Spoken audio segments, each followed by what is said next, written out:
All sports, all plays. All sports, all plays.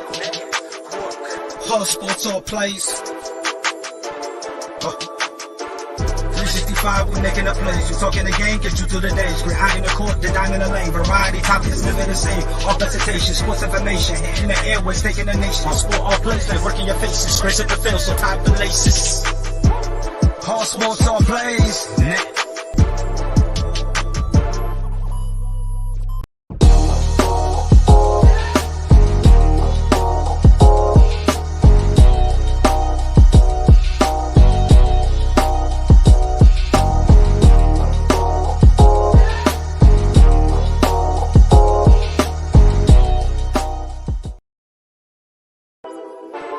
All sports, all plays. All sports, all plays. All sports, all plays. 365, we making up plays. You talking the game, get you to the days. We're high in the court, the dime in the lane. Variety topics, living the same. All presentation, sports information. In the airways, taking the nation. All sport, all plays, like working your faces. Grace at the field, so tie the laces. All sports, all plays. All sports, all plays. We on top of our game. All sports, all plays. All sports, all plays.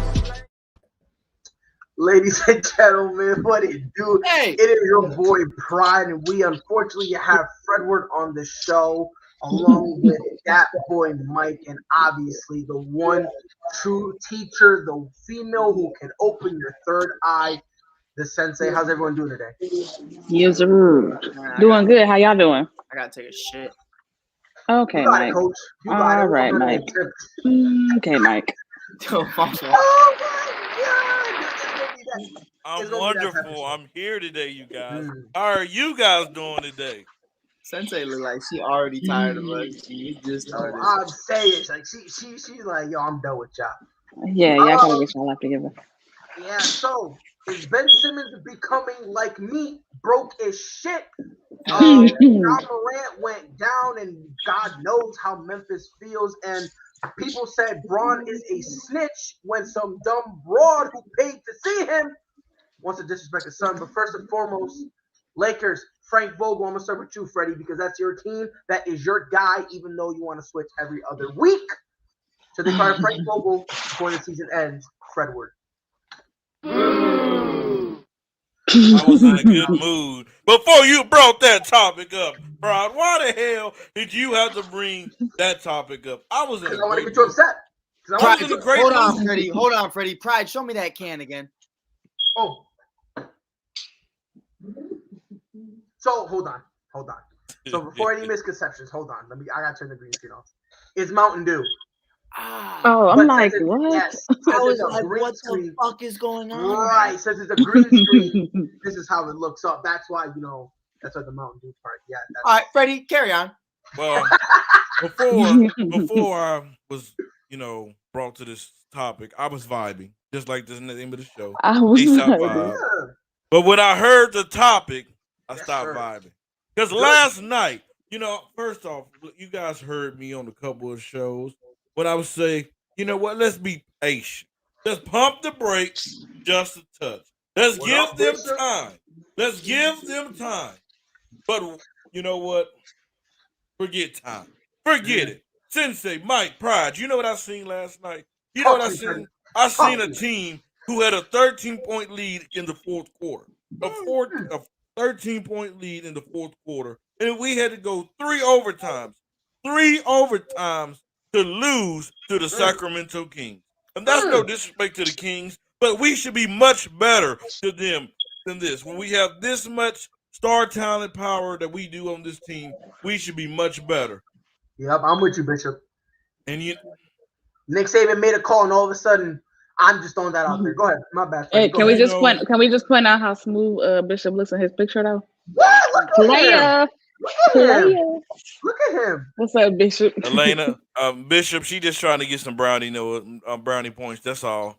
Don't listen to her. She's slick. She tried that when she first joined the network. Man, but what please. happened? I had to educate her. But like I was saying, You ain't never said you look fly, bro. I am not in her life. Mike, do I need to show them my messenger how you think I look fly? Why are we exposing? Relax. Hey, Relax. I'm gonna show There's you a my lot messenger happening. side. Freddie, shoot the but list. anywho, Frank Vogel has to go. His rotations are horrible. This guy is supposed to have his bones in the NBA because of defense. We're ranked near last in the NBA with defensive wise. That tells me he cannot get his players to buy in into the playing defense. We can't stop a cold, like no pun intended. We can't stop a cold. I mean, we look horrible. One night, and it's his job. He's supposed to do the research at the beginning off season. Once they got Russell Westbrook, it was his job to go in there and see how can he find a way to make this work. And as of right now, this big three has not found a way to work. One night Russ looked good, the other night LeBron don't. One night Russ don't look good, the other night AD and LeBron look dominant. One night Russ looked bad, AD looking soft like we saw last night. Listen here, he was being guarded by Alex Lynn. Alex freaking Lynn, and this dude did not dominate. This shows, I don't know, it's sad. And Russell Westbrook, you can say, well, Freddie, his numbers look good. Well, you know what? It's not about numbers. We all know this dude can go out and average a triple-double. We all know that. But it's about winning. What are you doing to help win? And so far, he hasn't showed nothing. This team, and it's hard to watch. It really is. Yeah, just to piggyback off what you said, Freddie, in terms of defense, the Lakers are only above the Memphis Grizzlies. In terms of points allowed, they're ranked 29th. And also rebounds allowed, they're ranked 29th. And offensive rebounds, they're 27th. So this is definitely a team that is struggling. Mike, would you be surprised if Frank Vogel lasts the rest of the year? No. I think he should last the rest of the year. I don't think there's anybody out there right now that you would want to hire over Frank Vogel. I just think, like, not to get political, but you think of it like the election. Like, you could stick with the guy you got right now, but the other guy that's an option is also not that great. Like, at least this guy, there's a little bit of consistency with Frank Vogel right now, and at least you have that kind of in tune. You can win a championship with Frank Vogel. Not that he's going to be the focal point of winning that championship. Kind of like Ty Lue. Like, Ty Lue is one of those guys who I felt like, doesn't really matter. Like, at the end of the day, Ty Lue's not going to come up with some amazing play that wins you the game. He's just going to put it in Bron's hands, or Kyrie's hands at the time. But, at the end of the day, he's serviceable. He can get you there. And it's just to piggyback off what Freddie was basically saying, though. I said this time and time again, like, Freddie crucified me or tried to crucify me the other night when I said, when the big is together, they don't look good. And from a winning standpoint. Now, stat wise, if you would have shown all three of them, their stats together, and then not told me the score of the game, I would have said the Lakers won. And Pride and I talked about it a little bit before the show. I think it's just like Brooklyn last year, except they're in a better situation because, again, Brooklyn didn't have Spencer Dinwiddie. They weren't deep. They barely got Blake Griffin. That was their big midseason acquirement. These guys have Carmelo. You have Taylor. You have Kendrick, Monk, and so on, Rondo, so on and so forth. So, and Dwight, so they are a lot deeper than the Nets, but it's that same principle of, I don't know how good this team plays together when they're all there, and they look better when one of them is missing. Even Russ, like, I'll say, when Russ and Bron play and no AD, they look fine. When AD and Russ play, they look fine. When AD and Bron play, they look fine. But when all three of them are together, it kind of ruins the opportunities for everybody else. I feel like, they're also focused on thriving with each other, and I feel like that's the big difference. Where in Brooklyn, you look at it, and sis, you're breaking my heart. You look so upset. But I look at it like this. In Brooklyn, it makes sense because it's like, who the fuck am I going to give the ball to outside of Joe Harris? I'm not giving it to DeAndre Jordan. Fuck that. No, I'm not. Speaking of DeAndre Jordan, he's on this team too. So you look at the Lakers and you say there's actual guys that you have to bring into this offense because you have Carmelo Anthony, you have Monk, you have Nunn, Tucker, so on and so forth. You have to get them involved. And when the big three are together, I feel like they're thriving so much between the three of them that you don't get enough of the rest of the team. And whether that's on Frank Vogel or not, I think that is kind of something where you kind of have to look at it as an entire team and say, we need to figure this out and we need to gain chemistry because the Bulls, Lowry and the Heat and many other teams that are brand new, they've kind of found that chemistry. They're kind of finding ways to get involved with each other. And yes, it's not always pretty, but they've had moments where, okay, we look great together. Now with the Lakers, it's kind of like, we're 20 something games in, and there still hasn't been one moment where I really looked at it with everybody available and said, wow, that was a great win, or wow, they played great ball. There's always someone missing, or someone wasn't available that night, or AD had a fever, or whatever it may be. I just think this team needs that win. They need that win soon, just so they have something to build off of. Yeah. Go ahead, Park. Yeah, no. It is kind of interesting how you say, Mike, because like that, this team really is being compared to those Nets teams because of the whole big three thing. Right. But sis, let me switch to a different, kind of a little different direction. Let me know if you think he should be fired, and if he deserves to be fired, who would you put in? Like, who basically would you give the reins in terms of being a head coach for this team? Jim Boylan. I definitely think he deserves to be fired. I think it's at the point where, unfortunately, he hasn't figured out the right rotations for that team. I mean, even when he has the big three in and the guys that they put around them, it kind of doesn't make it's not really cohesive. It doesn't really make sense. And then you have to also consider, like, he's playing Rondo and Westbrook at the same time, and it's like these are two guys who both have the same strengths and weaknesses. That doesn't. I'm not sure how you don't understand how that's not going to work. DeAndre Jordan is still getting big minutes, which that doesn't make a whole lot of sense to me either. Being that he's not the DeAndre Jordan of old. I'm sorry, my baby cousin is here, so I'm dualities. But yeah, it's just not the same. It just doesn't make a whole lot of sense to me as far as like Frank Vogel and what he's trying to accomplish. And they don't seem on the same page to me. Like, it just doesn't seem cohesive. This Lakers team doesn't seem, like Mike said, hasn't seemed to find that stride just yet, to where they, you know what I'm saying, are clicking on all cylinders, or you see flashes of being like, oh, this could be a championship contending team. I still haven't seen that. They don't even look like a playoff team right now, because like Freddie said, they can't stop anybody. We can't guard anybody. Our offensive sets are trash. It's a lot of ISO balls. Russ is averaging a triple double, but it's not a useful triple double. It's not a triple double that's affecting the game in a positive way, where we're winning ball games, or it's creating separation between us and other teams. So it's like I'm it's just like, at this point, I think Vogel does have to go. I don't think he's the right coach for this kind of job, because this is a big job to take on. These are three different personalities, three different styles of play. That you have to kind of melt in one pot and make it work. And it's just, right now, it's not working. Now, as far as who should replace him, I'm not sure, because I mean, their assistant coaches, I don't think I would trust either one of them. And it's like, who else would be available right now that you could plug in and make a championship run? Because this Lakers team is championship or bust. It's not just getting to the playoffs. It's not just getting to the Western Conference Finals. Like, they put this team together for us to win the championship. So it's like, it has to be a coach that's going to be able to do that. And then it's like, you're also in the middle of the season. So how do you make that adjustment as well? I will say, Rod, I want to speak on that real quick. Go ahead, because I think I know the name you're going to bring up, and I think you and I agree on it.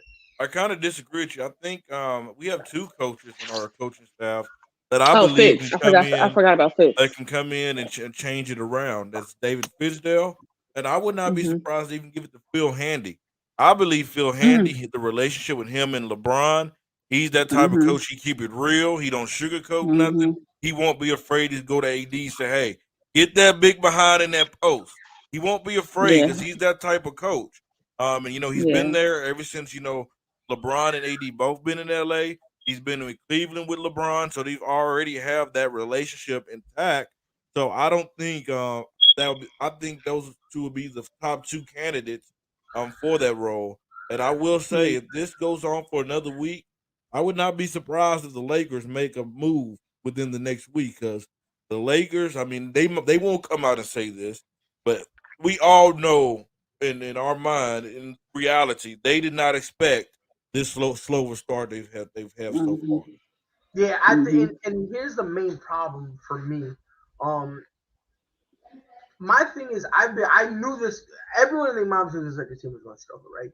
The problem is that, let's call it what it is. There's no improvement. Right.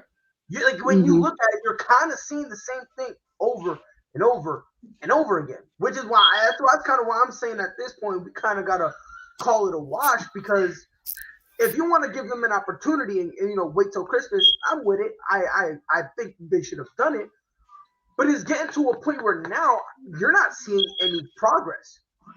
You're not seeing anything better, not just with Russ, not only with Russ, but also with Frank Vogel. Right. And I think the reason is, unfortunately, Frank Vogel is a defensive-minded coach, right? Right. You know who else was a defensive-minded coach? Tom Thibodeau. And when he went to Minnesota, guess what? They ranked almost dead last in defense. Why? He didn't have him. So what I think they might have to do, they might have to fire him if you want to fire. But if they're gonna get someone, they're gonna have to get an offensive-minded coach. Right. Like that's really all. That's what it's gonna have to come down to. A coach that can maximize everyone's potential on this team. Right. And again, not that Frank Vogel, what up, coach? Not that Frank Vogel can't do that, but his calling card is defense. Right. He wants to try to get everyone up defensively. If he can't do that, maybe it's time for him to go. And then one thing about this, Pride, I think if this is any other coach, Avery Bradley would not be in the starting lineup. No. He's a lot. That doesn't make any sense to me. Yeah, I mean, last night he had no steals.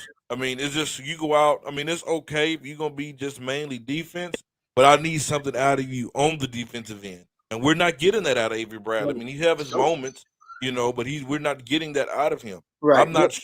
Go ahead. Freddie, my thing, and I said this to you all summer, before the Bulls got Lonzo and Caruso, I said, my biggest thing, and a lot of people hated me for it, a lot of people bashed me for it. I said, you keep Caruso and you bring in Lonzo, and you will have a top 5 defense. And you lost. You lost arguably your best defender, and you could have brought back Lonzo, who I think, honestly, probably would have.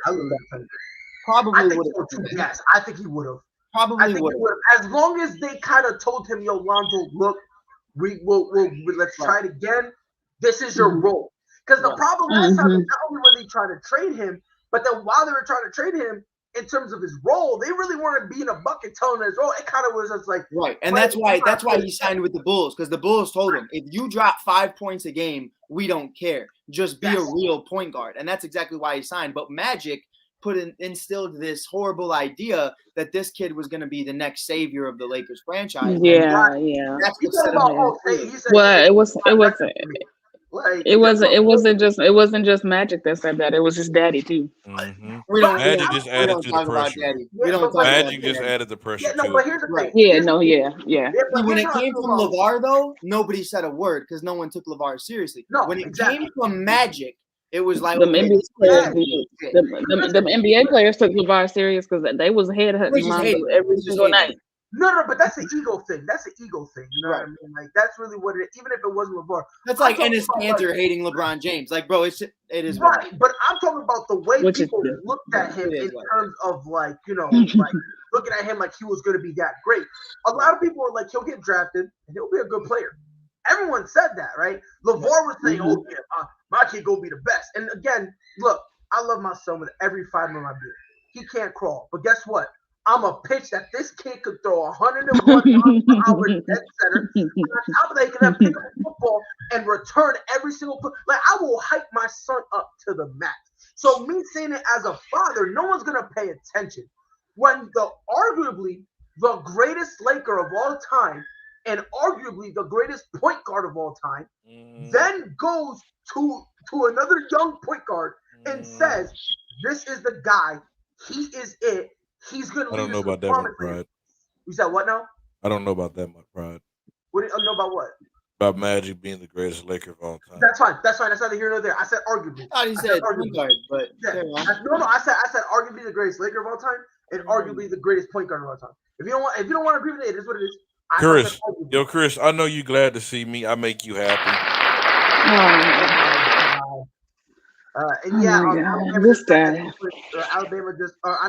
Alabama got the Black Friday was good to Freddie. Everyone knows that. Yeah, it's gonna be interesting. I've been had this. I'm gonna say he's got a new laptop. Yeah, man, Auburn better get the super conversion. It's gonna be good. But I will say this: when it comes to to like that whole pressure, when your dad is saying it, no one really cares. They Right. don't. When you have Magic Johnson, who, if you don't want to call him the greatest, it is what it is. He is synonymous with Laker lore, and it's to the point where they look at him, Auburn with a 2-point conversion, they look at Magic like he's the end-all and be-all. He's one of those guys that when he says something, you But- take it serious. Right. And I don't even Right. think it's like a pressure thing. I just think it's a misconception of who Lonzo was and what his game was and what he was really bringing. It wasn't the pressure of No, I'm I the think one. it was. It was a, I think it was, and I'm gonna tell you Not why. my game. No, I'm gonna tell you why I think it was pressure. When he went to the I think it was a Pelicans- combination of both. Yes, that's why I'm saying I think it was both, because when he went to the Pelicans, not only was he playing how he wanted to, but he was playing with balls. Like Yeah. he like those moments that all of a sudden he didn't want to touch with the Lakers, he wanted it. Like it got to the point where I'm watching the Pelican game, Right. the game is on the line, and he's demanding the ball. Right. Like that Lonzo wasn't there in LA. So that's why I Right. think some of that pressure with Magic saying, you know, we're gonna raise this kid's jersey up in the rafters, and save me some records. When he Yeah. started saying that Yeah. stuff, Lonzo in his mind is like, look, man, I'm just here to hoop. Like Exactly. all this nonsense you throwing up, Yeah. I'm here to hoop. Like Lonzo arguably, Alana and I say this all the time. He's a hooper's hooper. Like he is Yeah. that guy mhm. who's gonna go out there and play the game nobody else wants to play, because everybody wants to average 30, but Lonzo's willing to sacrifice that, and that's where it was different. So Mhm. Freddie, to the point, to get back to the point, if you But yeah. would have just went with Lonzo and Caruso and Carmelo and added just a couple key pieces, Dwight as well, which you all still could have afforded because they came on relatively cheap deals, I think you have a championship caliber team right now. And I think Lonzo's second homecoming is probably arguably one of the best that ever happened in the league. And I'm gonna tell you this right now. Even without like if you take away Russ and you just got a couple key guys here and there. I mean, DeRozan. like, You could have got Lonzo and DeRozan. right, and here's my thing. When you have a big three, the third guy, he's gonna lose touches. So why would you get a guy who's always been or always wanted to be the number one option Right. to be the third guy? That kind of It's exactly that point. When you bring in Westbrook, Mhm. you automatically cancel out that he's the third option because you know he can't be. So when you Right. have Lonzo, I'm averaging 10 points. Okay, I don't care. I'm averaging 10 assists. So it is what it is. And 6 steals. And that's the thing. Hold on. Bat it down. But I will say this: when it comes to like bringing Lonzo back in, I'm sorry. I'm really curious about this game. Hey, But live your when you life, bro. bring I watched that Lonzo- Michigan game earlier. That shit was tight. No, that game was wild. It was tight. But I will say this: Frank Vogel, I feel bad because he does deserve some of the blame. But we Right. also gotta understand something. This dude, he's not going to war with like a Patrick Beverly Right. or a Jason Tatum or even Kyle Lowry, who isn't really great defensively, but he tries. He at the bare minimum try. You don't have guys like that. You know what I mean? Like your best defender, you know. And I disagree with you, Pride. I disagree with Go you ahead. on that. Because when you have, and the reason why I say that is because when you have an Anthony Davis, you have a Dwight Howard, you have Avery Bradley, Kent Bazemore, you have LeBron James. I mean, you have guys that have Which played one of those defense. guys, though, Freddie, are under the age of 30? But I think Auburn won. age doesn't matter, AD. though, Mike. I'm not really putting too much AD to ain't age that 'cause great of a we've seen- defender to begin with. Yeah, Because Alabama won. I've seen these guys play high defense at high time moments. These guys are not bought into him because they don't trust him. They don't. Frank, you look at this. You can look at LeBron on the sideline. When I look at him, he's always with Phil Handy. I don't really see him with Frank Vogel. I don't see him talking to him. He's always also, talking to Phil Handy. Freddie, but tell me where I'm wrong in Pride. And Alana, I'm literally all of you sitting with the biggest LeBron James fans in the world. Freddie, you're kind of skeptical, but it is what it is. You got Batman, Robin. know you Every love one of you that. guys want to be Batman, it's fine. And Freddie's more like Alfred because the Butler's only there every now and then. But with that being said, the only time I ever saw Bron buy into a head coach and truly actually fed off him was in Miami. That was the only time. And that's the thing about But it. that's the only time he's had an elite coach, though, too. That's what I'm saying. No. Every I other disagree with time, that. Bron understands it's Bron at the end of the day. Oh no, and the first time The first time in Cleveland. Kind of, but he was still young, so he had to. Oh, I know he's talking about Coach Brown, I think. Yeah. Yeah, Coach Brown. He more than him. you were young though. But he was, I but think he was, bought yeah, into he was Ty also. Lue as well. He was People don't also, give Ty yeah. Lue that much Oh, credit, but you look at Ty him Lue as now well. in LA. I don't Ty know if Lue he got those bought guys into Ty competing, Lue. man. I think he tolerated Ty Lue. Yeah, I don't. Ty Lue let Bron do whatever Bron wanted to do. So it really How could wasn't you him not? buying. Yeah, it wasn't really him buying in. It was more like I like him because even if what I say is wrong, Ty Lue won't argue with me. Right. Like that's how I looked at it. And I love Bron. Mhm. I love him. But when they brought in when they put Ty Lue as the head coach, that's what it read to me. That Bron was just like, look, I don't care who's the head coach, don't question me. That's the vibe I got from that. Right. I don't know how y'all feel about it, but F the Lakers. Next topic. he said enough. Just gonna bring in Phil Jackson. Oh my God! No, heck no. Bring in No. Phil. Yes, bring in Phil. Phil Jackson. So there are The Zen rumors master. that supposedly Ben Simmons equals broke The boy. GOAT coach. Hashtag broke boy. Rumor has it that his account is in the negative. I don't know whether or not it's true. That's the rumor going around. Let me ask you a question. Yes. Is there any legitimate incentive for Ben Simmons to return to the court as a Philadelphia 76er? I'm going to start with you, Sensei. I don't think so. I don't think that. I'm not sure that I believe the reports about Ben Simmons going broke. I don't think that that's all the way true. I hope not, at least for his particular case. Like I hope that he's not spending the money the way that they say he's spending money.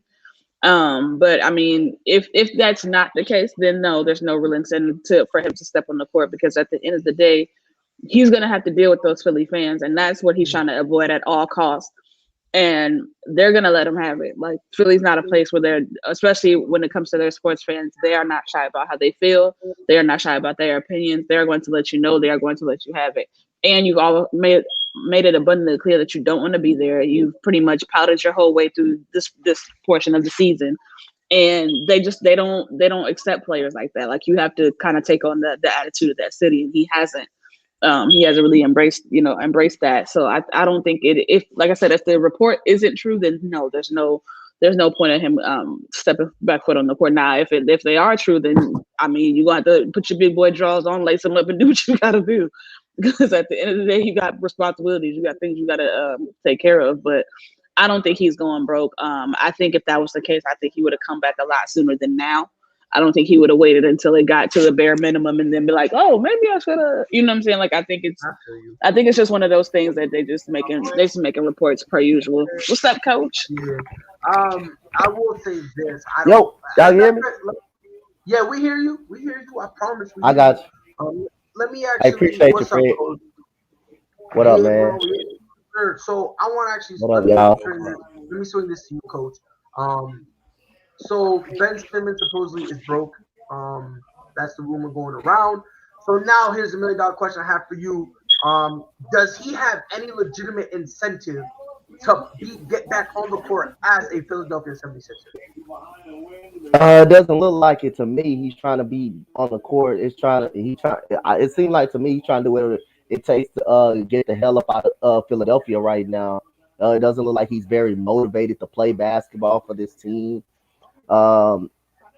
Everything is just a shit shell with Ben Simmons, and he's trying whatever he could to not to play for Philadelphia. He knows Philadelphia pretty much gave in on him, gave up. But I mean, when you're not performing, you're gonna hear it, and that's, I mean, when you go to any other city, when you're not performing in the playoffs in big moments, you're definitely gonna hear it. And again, he just have no motivation of being out there.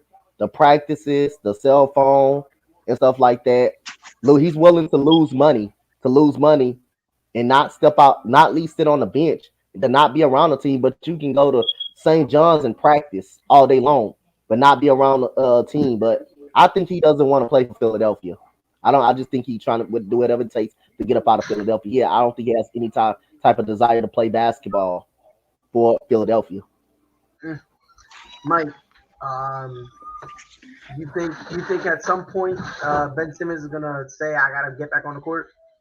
I mean, that's like if we quit our jobs today and now I'm shocked that I'm broke a month later. Like the first month that you're not working, It's cool. It's relatively fine. You got some savings. Everything's gonna be sweet. Chilling, catching up on some sleep, playing some Fortnite. It's a good vibe. It's a good vibe. Not from personal experience. It's a good vibe. That second month, fuck. Like, dude, you're like, I'm broke. I got no money. Like, what am I doing? And I don't understand why Ben's shocked about this. Like, from what the rumors are saying is he buys a brand new car once a month. He's doing all these things. He's got money that he can't spend on because he's not making it yet. He's still very early on in this deal. So it's not like the majority of it's been paid off already. You know, what did he have? Probably like 4 or 5 more years on that deal. Like, it was recently signed too. So it's not like, you know, you have a lot of money to play with. You have your rookie deal money. And if all is true, the mansions, the cars, everything you're buying, you set yourself up to fail. So I mean, I imagine at some point he'd have to come, especially if he's in debt. Freddie, I'm gonna need them lips to leave your mic real quick. You looking hard Kelly-ish, but Finish debating your point, man. Don't worry about me. But yeah, I see you plotting. I see you plotting on what I'm about to say. But I don't think at the end of the day you can look at it and say, you know, Ben Simmons is doing the right thing for even himself, because you're a big boy. This is the big boy world, and no one's gonna help you and support you with money financially, because as being someone in the NBA, your family relies on you. Your friends rely on you. That's how this works. Like, that's how the game is. None of your friends that you made are going to be like, hey, bro, I got you with a couple mil today. I know you're in debt because you just bought a Lexus for whatever reason for the 5th time this week. It's just not going to happen. So Ben at some point is going to have to strap on them laces and get back on the court, because if he doesn't, I mean, I'm not going to say he's broke, but he's definitely going to be relatively normal of your average American. I definitely do feel that way. And with the mansion and everything else he has going on, I don't think he can live off that, because he can't just sell this mansion. There's probably a contract on it. There's all this other stuff that goes into it. It's definitely not paid off. So I look at it like that. And Ben did this to himself, and I don't feel sorry for Ben. Yeah, Freddie, do you think Ben Simmons wears a 76ers jersey again this season or ever? I'm not going to even speak on the fact that this man might be broke, you know, because it's like right now it's just rumors. We don't know 100%. But he's going to have to step back on the basketball court if he wants to get out of Philadelphia. Because we've heard Daryl Morey trading him. My bad, Freddie. I was trying to take myself out and I accidentally clicked on you. My bad. We're not trading him for a bag of cookies. We're not trading him for a bag of chips. We want this out of the trade. Well, Ben Simmons, they have it in control. They're in full control. They control where you go. They control if they trade you. So by you getting back on the basketball court, by you looking like Ben Simmons, it raises your trade value up.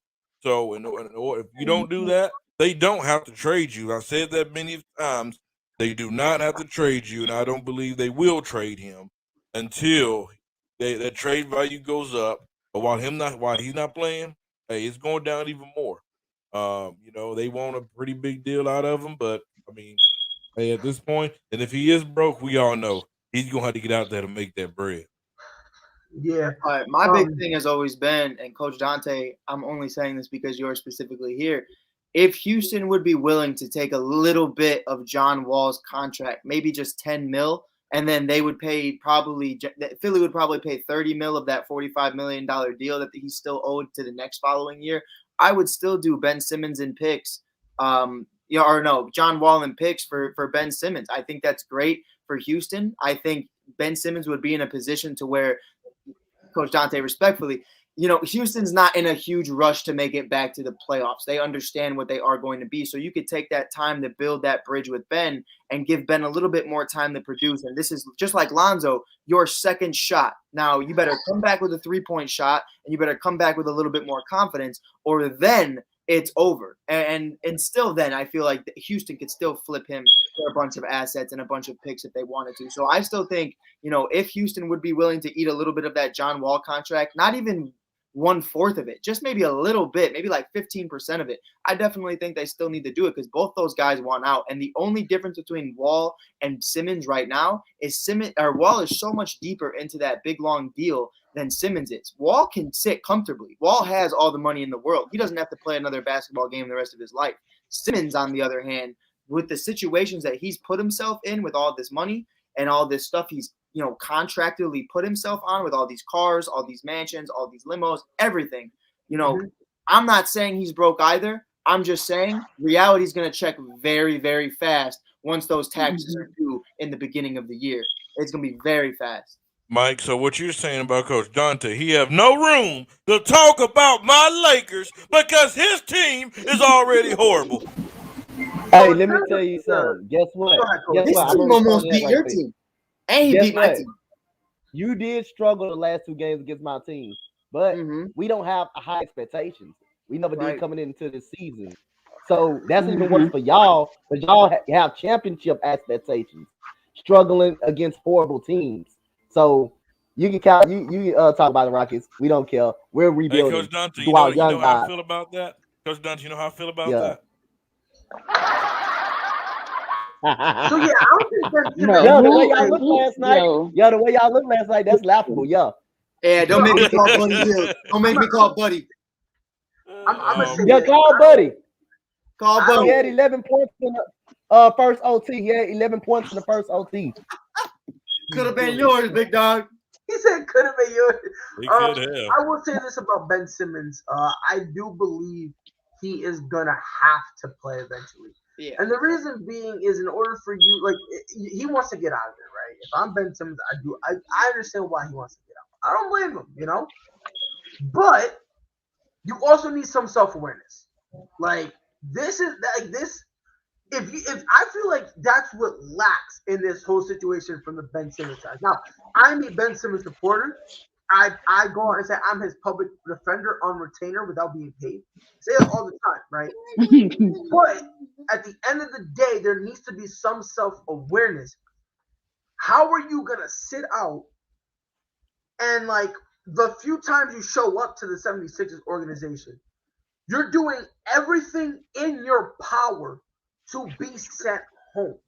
Once you're doing stuff like that, where Doc Rivers is saying, yo, come be part of the drill, and you're kind of telling him, hey, yo, lick my nuts from the back, G, don't talk to me. Or you're out there literally just having your phone. When you do stuff like that, he doesn't understand. That makes people look funny at you, because now they're gonna be like, hey, yo, what's going, homeboy? What's going? Now, again, I understand some of his frustration, but if you want to get out of there quick, fast, and in a hurry, I said this from the beginning, he should have hit up James Harden and be like, yo, James, you got out of Houston. What should I have done? What should I have done? What is the proper? But we can't. From here? Go ahead. We can't fully absolve Philly for how this is handled either, because they've made it an uncomfortable environment for him where he doesn't want to play. So I don't necessarily blame him for not wanting to be there. I just feel like there's a better way. How he's handling it. Because and granted, I'm not saying that they're wrong for feeling how they feel. If you would stop talking and let me talk, I could explain it to you. But so what I'm saying is that Philly pretty much in the last year's playoffs, which I'm not saying that they didn't have a right to feel this way, but they pretty much in so many words said we don't feel like we can win with this guy. So if that's how you feel, trade me. Don't keep me here and then be like, well, why don't you want to participate? You've made it abundantly clear you don't want me here. Right. So it's just like if you are in a relationship and it's like, you know what I'm saying, the person is pretty much telling you every. No, it isn't. But it is 100%. It isn't, because if a person is telling you pretty much everything that you're not, and pretty much giving you every reason why they don't want to be there, then what's the point of still trying to make it work? Realize this is still a business. It's still a business. No, he does. But wake up one morning and we're gonna trade him. They don't work that way. Time out, Freddie. Hold on. No. Let me try to clarify Elena's point, because I see where she's coming from. What she's saying is she understands why he wants to be traded. She's not justifying the route he's going. She's just saying he doesn't want to play in Philly, but we can't say that the organization is clean here, because that's some responsibility on how this went. And I'm with her. Ain't no way you're gonna sit here and say, ask you, can you win with Ben Simmons? Doc Rivers goes, no. Well, I don't know. And then try to clean it up. That's not how it works. Yeah, and that's really the only thing I really had. I always thought from the beginning the organization deserves some blame, and of course Ben Simmons deserves some, of course. Yeah, it's But I would equal. love To me, it's everybody. equal blame on both So sides. I think it's equal when blame do on we both come out and sides. say, Ben Simmons, it's time for you to stop being so sensitive? It's time. Because did they lie? Were they wrong? What they I don't saying? think. Yes, No, I yes, didn't. they were. I didn't say that they were. What up, Chief? I didn't say that they were necessarily wrong. But I'm just saying that No, they were. if They were. no, they were. I'm not saying that. Well, no, because What up, their Jonathan? reasoning for not wanting him there isn't wrong. It's Right. just the way that they went about it. If that's Yeah. how you feel, fine. But don't say It that was and then too be like, public, come too come fast. to. Yeah, that's like, don't say that and then say, come to training camp. Like, we need you to practice. No, you don't. You just said you couldn't win with me. So why am I here practicing? Why am I Because at it's a training camp? That business. doesn't make any Freddie, sense. Because it's Freddie, a the way I business. look at it is Right. this: And Freddie, the I biggest understand. problem. Go Sorry, ahead, Mike, Mike. but the No, biggest go ahead, problem Mike. to me is you got to go balls to the walls about this shit. I've had coaches that I didn't like. I'm gonna do it. I'm gonna do it. This is gonna be the episode I do it. We didn't like dudes. We were like 16. Bro, we'd show up blasted. We'd show up high. We smelling like skunk. We'd smell horrible. We want a dude gone. They were like, you guys aren't physically ready. And we'd be like, Right, it's killing me.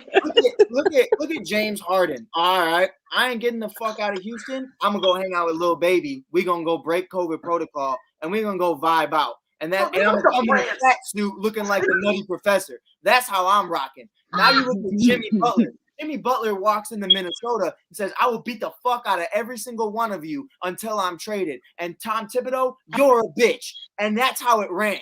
And he was out of there. Now, Ben just staying at home chilling isn't enough. You being on your cell phone at practice isn't enough. You need to walk in there, punch Doc Rivers square in the mouth, and then you will be traded. I'm just saying, if you wanted to, Mike, why you want everybody to catch charges, man? You want everybody to catch a charge. If No, you just want it done, you I'ma can say get this. it done. Ben I'ma is say lazy. this. yeah, no. I'm gonna say this to Mike's point. You got a point though. Yeah, you got a point. I'm just messing with you. To have some assertiveness and aggression. If you don't want to punch him, fine. But you need to go up to them. The whole passive aggressive thing he's doing, it works. It looks bad. Yeah. Right. Answer me this. Is the Go way he's going about it not the most Ben Simmons way of going about it? Because 110%. even his game 110%. is passive. So you have to look at it and say, you're lazy on the court and you're lazy right now when you're trying to get out. He wants to get out, but I'm willing to wait to get out. If you want to get the fuck out, then get out. You can I do agree that. with you, Mike. You disagree? Yeah. with it? That, no, he's I agree with no, you. you got a point. Yeah. Mike. See, guys like Go ahead. Jimmy Butler Go ahead. and Harden, they force their way out. So that's what Ben Simmons have to do. They kind of Even Anthony force their Davis way did. out. Like Anthony James Davis Harden. did that, James Harden but went at to the same time, clubs. He spoke. threw balls at practice and stuff to Mhm. people. He complained to the media about the Rockets not good enough. And then what happened the next day? The Rockets traded him out. Jimmy Butler told Tom Thibodeau, y'all need me. I don't need you. And ever since then, what Minnesota have done? Absolutely nothing. The last playoff series was with Jimmy Butler at that. So he told him out to be right. And then Ben Simmons didn't want Jimmy Butler in Philadelphia. How does that turn out? Not right. They turned out Luke being inconsistent in the playoffs. So Ben Simmons, he gotta force his way up out of Philly, but you don't do it by staying at home and not wanting to practice and having a cell phone. You don't do it during that. You don't do it And like think that. about it like this. This is to Freddie's point, because I know Freddie loves just talking about the whole day. He probably has it marked in his calendar. It's a religious holiday. The Anthony Davis trade wasn't going to happen because all AD was doing was sitting out. He wasn't voicing his opinion. The second AD went out there and said, fuck this front office, he was gone. And that's just how he has to go about it. Ben isn't taking shots the way they're taking shots at Ben. And that's what we need to do. You're just dicking around with a cell phone in your back pocket. No one cares. It's really not that arguable. Doc Rivers treated his ass and told him to go home. That's all it is. Now, if he would have said, no, I'm not leaving, and chucked the basketball at Embiid's head and RKO Doc, he would have been gone. I'm just saying there's charges, but at least you're gone. You know, and I'll be honest with you. See, the problem is the way he's handling it is, and even though it's the Ben Simmons way, if you think about it, this is the best way you can handle it in terms of PR. You want to look like the nice guy. You want to be nice. The problem is Ben Simmons. Every team out there is waiting for you to be aggressive. Like that's been one of the big knocks. You're being aggressive, and the best way you can prove and show I'm aggressive is when you want out. Go to Doc Rivers and say, Doc, I don't respect you. I never blew a 3-1 lead. You did. Yo, MB, play a full season. Maybe you and I can talk. Hey, yo, Danny Green, remember that shot you missed in LA? That's why you here. Because if you made it, they would have kept you. You want to say hi? So Andre Drummond, you were so nice that LA let you walk across the country to come here. You not that guy. He needs to show up. Say hi. But he needs to come out and be like, hey, yo, I'm disrespecting everybody. Right. I'm so and it's easy. Like you said, those points, it's easy to be disrespectful. It's not like you're talking to Steph Curry and Klay Thompson. You're talking to Joel Embiid and Danny fucking Green. Sorry. But it's just it's that point that these guys aren't as good as you. They don't have the potential to be you. Joel is solid. Right. The only person you can say is better than him is Joel Embiid. Like there's stuff you can say to Joel Embiid. He has plenty of holes in his game. You like if I'm Ben Simmons, I go, okay. Hey, Jonathan. That's good. What's up, Jonathan? And this is what I would have said if I'm Ben Simmons. This is what I'm saying if I'm Ben Simmons. They go, I'm there. Oh wait, I lost. Jonathan I forget that. I kept Trae Young locked down. Yo, you want to throw me under the bus? Yo, Joel Embiid, you a point guard, right? Oh no, you not? Well, you return the ball over like one. You want to talk about the main turnovers? If Ben Simmons says that, I promise you, because I'm gonna say this right now. Joel Embiid is not a dog. He's not a dog. He's an overgrown Patrick Beverly. If we're gonna keep it above, let's keep it above. In terms of that rah-rahness, he's like Patrick Beverly. Let's call it what it is. Because I don't care what you say, because I've seen numerous games where Joel Embiid will start something, then all of a sudden try to hold it back and goes, oh no, we cool. No, you're not gonna. Oh, you mean from that aspect? Okay. No, I'm not talking about talent. No, I'm not talking about talent. I'm talking about with the chatting and the rah-rahness. All right, I'm with that. Yeah, that's what I'm talking about. No, I thought you meant his game. I was like, no. If I were to ever say that, I need to get kicked off. But he does all that chatting stuff. And Ben Simmons, again, all you need to do is step up and be like, all right, yo, so Joel Embiid, let's fight. Come on, let's go, let's fight. I wouldn't fight. If he just does that, I promise you, everyone's gonna be like, yo, what's going on? It's gonna be the equivalent of all of a sudden. It's Kobe and Shaq all over again. Yeah, I mean, bro, not even. It's gonna be like Kawhi Leonard showing up with his haircut. Everyone will be like, yo, he got a backpack. Yo, take that away from him, dog. Like, no way, we're not trusting this dude at all. But that's basically what they need. Like, he needs to come out, be aggressive, say something, disrespect somebody. Because, like I said, that is the biggest knock on him. In terms of, is he, that guy, his aggression. Right. And B, Ben, if you want to be out, you need to force your way out. Don't be patient.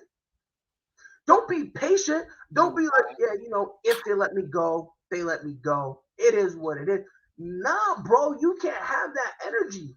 You can't. Because once you start having that energy, guess what? You're never going to get traded. Right. You're never going to get traded. They'll probably release you. And if you get released, guess what? All of a sudden, Ben's going to be like, I want to play. And guess what? No team is going to look at you the same. No team is going to be comfortable picking you up, especially for the amount of money you feel like you deserve. They're not going to. Because now there's so many questions. Kind of same thing with Kyrie. Kyrie left the game. Now, if you go to trade for him, a lot of people are going to be like, yeah, but is he going to leave? Is he going to leave? Like, when we get him? It's kind of like this same situation. So Ben Simmons, as your public or your public defender, grow some balls. That's like the best thing I can say. Punch him in the face. So LeBron James has been labeled La Snitch, La Ratatouille, La Karen, and many more names. Because some dumb broad who stuttered. By the way, I saw the video. Shorty, when she got pressed, was stuttering like a motherfucker. I'm telling you right now. Shorty was And all of a sudden, her man didn't say nothing. But they basically said along the lines of, "We hope your son, Bronny, dies in a car crash." Pride, you saw the text. What happened? You saw the text. What? The text. Oh yeah. I'm waiting for her to get settled first. Okay. Yeah. Yo, sis. All right. Let me just throw you in there. But Sorry, I had to move rooms. nah, you good. Coach, let me start with you. It's not okay. Mike said it. I don't want to do it. Coach, let me start with you. Do you think that fans are, they're being allowed to go too far when it comes to interacting with players?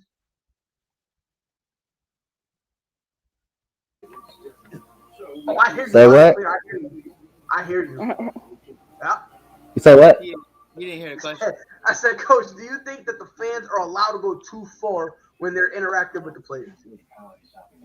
Some of them is. I know those Utah fans to Russell Westbrook always goes too far and stuff like that. But like, I mean, the fans in the stands, they say whatever they want and they say how they feel, because I mean, that's when what happens when your team is struggling. When your team is struggling, or when you don't like a certain player, they're gonna come out and say for how they feel. But I don't think as far as throwing stuff on people, spitting on people, you're going too goddamn far up on that guy on that stuff right there. So again, I just think sometimes the fans go too far, and the players deserve the way they react, because nobody deserves to be disrespected the way they get disrespected night in and night out and stuff like that. Especially when Russell Westbrook goes to Salt Lake City and stuff like that. The fans do not like him over there in Salt Lake City at all. So I just feel like they don't like these the kind of fans go people. too far. So Yeah, they don't like them.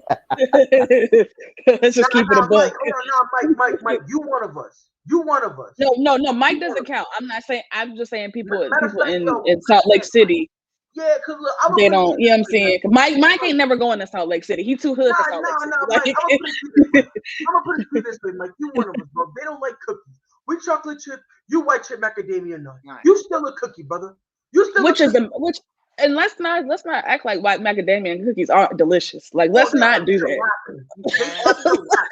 Let's not play no games whatsoever. Let's not act on the white macadamias. Period. But Mike, do you think the fans are allowed to go too crazy? I mean, listen. Personal experience, I just keep incriminating myself today, but it is what it is. It's a Saturday night. Like, when I was a player and, my dad passed away and someone would say something nasty in the stands, I always turned around and said the same thing. I say, your mother's fat ass. And then I'd keep moving about my business. They'd be like, yo, like, what did he say?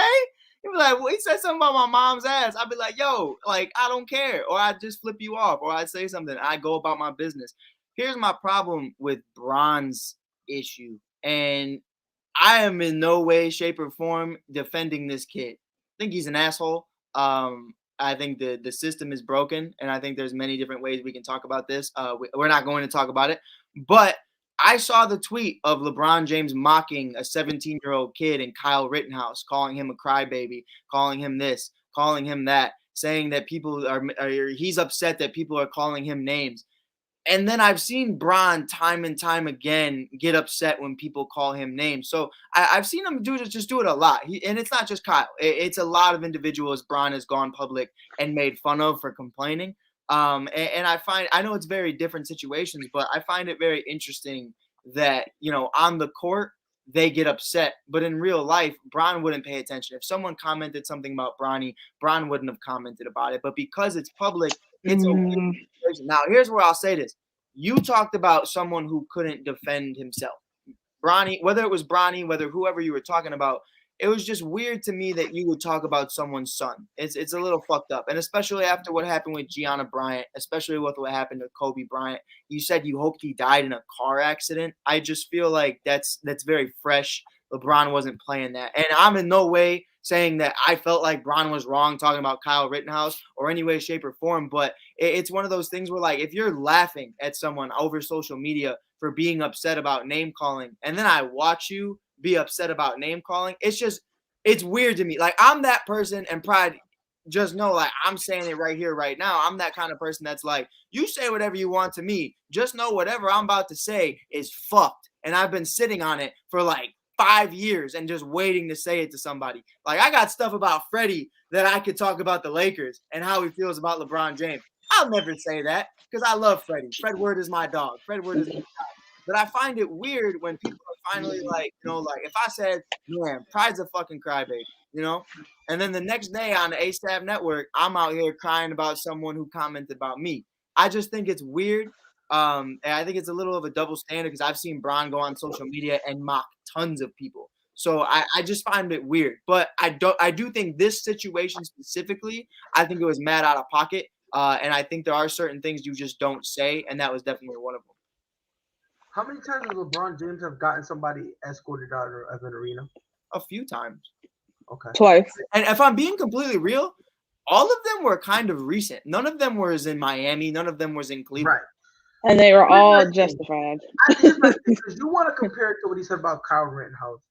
No, I wasn't comparing. I was just saying. No, I'm just saying how you like I said, Pride, you left for a second. Kyle Rittenhouse, in my opinion, is a fucking asshole, and we won't get into I'm not gonna get into that. I'm not gonna get into the fact that he's a worthless piece of shit and there's nothing but bad things happen to him. Right. And if you don't like the fact that I said that, we could fight. I had no problem fighting. And I'm riding with Pride. So I'm rocking with it. No, I say this all the time. Listen, me, I'm straight. I'm engaged. I have a beautiful fiance and 2 children. But guess what? Every part of my body is straight except 4 parts. My 2 feet and my 2 hands. They're bisexual because anybody can get it. Come on now. I don't know about that one. I don't like that one. And listen, you don't gotta know about it because I do. You feel me? To quote the great Asian voter, they call me Can Man. Right? Anybody can get it. Mexican, American, African. Hey, never say can't, Pride. Never say nope, can't. Ever. Because I've seen a lot of people bring that up. Here's the difference. First and foremost, bring me a tweet where LeBron James wished death upon somebody. That's one. 2, when LeBron James is talking about somebody, it's about that person. Right. And when he's talking about them, he's criticizing them. For instance, this dude out here was going, like, come on, bro. My daughter fake cries better than you. Do better. Do better. Come on, no, seriously. My son can barely walk, and he can fake cry better than you, bro. Dude out here sounding like he put a little too much salt on his chicken. And all of a sudden, quit it, kick. Like, no, get out of here. I don't want to hear none of that. No, I don't want to hear none of that. Bro, I said he looked like he was eating lemon heads. Yeah, bro. He was like, nah, he ain't no cat. No cat. Yeah, bro. But here's my thing. LeBron James, when he calls somebody out on Twitter, he's keeping it a stat. And what I mean by that is he's like, yo, look, this dude looked like he was fake crying. Or, bro, I don't think this is. He never goes out of his way to like wish that. If you can show me something with LeBron saying, right, and that's what I was saying. This situation specifically, I look at it and I go, all right, that was fucked. Like, but even before, LeBron James doesn't kick people out because they're saying he's trash. Right. Like when people call LeBron James trash, he either A, ignores them, or B, like, I'm trash. Watch this. What did Shorty say? Remember when Shorty and her husband was like on steroids? It was old dude. What did they say? They said something about that they were gonna go in the corner and beat the shit out of him. Right. Yeah, they said it was gonna be. Yeah. If I was Bron, I would be like, then fucking do it. Like, what are you talking about? Right, but like, that's here, the thing, though. Like, man, when you're talking about, bro, you're paying to see him. Right. You're paying your money to see him. If you want to fight, and this is my thing, and I'm not joking when I say this, I always felt like with the fans who are that brave, we'll talk about it, be about it. You know how they do the NBA doubleheader? Well, guess what? Let's have some of that. Except we're gonna have one game on the marquee. If you want to fight, guess what? Here comes a doubleheader. Y'all fighting right after, straight bare knuckle, because it's ridiculous. Like every single time, and it's not even just LeBron. Last year, someone spat somebody from the New York Knicks spat on Trae Young. Like, I'm gonna put it to you this way. Respectfully, though, that's just New York. But I'm gonna say this. I don't care. That's New York. I got family in New York, and I used to be in New York a lot. You spit on me, we fight. Right. And I don't care if it's 1, 2. I don't care if we're doing a little kindergarten nursery, 2, 4, 6, 8. Who do we appreciate? The hospital, because that's what whether or not. Listen, I might go down, but I promise you, we gonna be sharing a room. I promise you that. I'm gonna bring somebody, 1 or 2 of y'all with me. Ain't no way. And these fans really feel mad and emboldened Because when they do stupid stuff, they got the people next to them cheering them on, going, "Yeah, that was funny." And it ain't gonna be funny when the ball going out of bounds, and there's gonna be a player who's gonna be like, "All right, bet," jumps to get the ball and catches you with a knee in your chin. I promise you won't be laughing then. I guarantee when the ball goes out of bounds and some guys go, "Oh, I gotta do a hustle play," and they When go, Dwight "Oh, Howard body flies his big body ass out there, everybody yeah, knows. bro.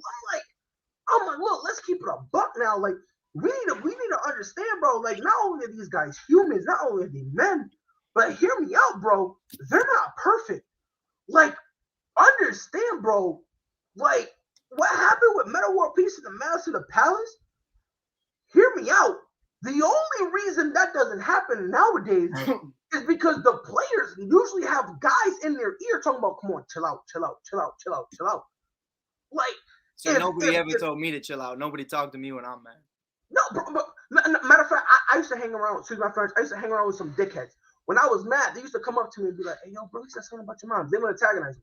Yeah. I swear to God, a lot of the fights I got into, I should have never got into, but they was in my ear antagonizing them. And then I was like, you know what? See, bro, that's why you gotta be more like Mike, bro. That's why you gotta be like me. Because when people would do that to me, I'd be like, "Listen, bro, I'll fight you too. You gotta get on my face right now. Like, I'm too loud right now."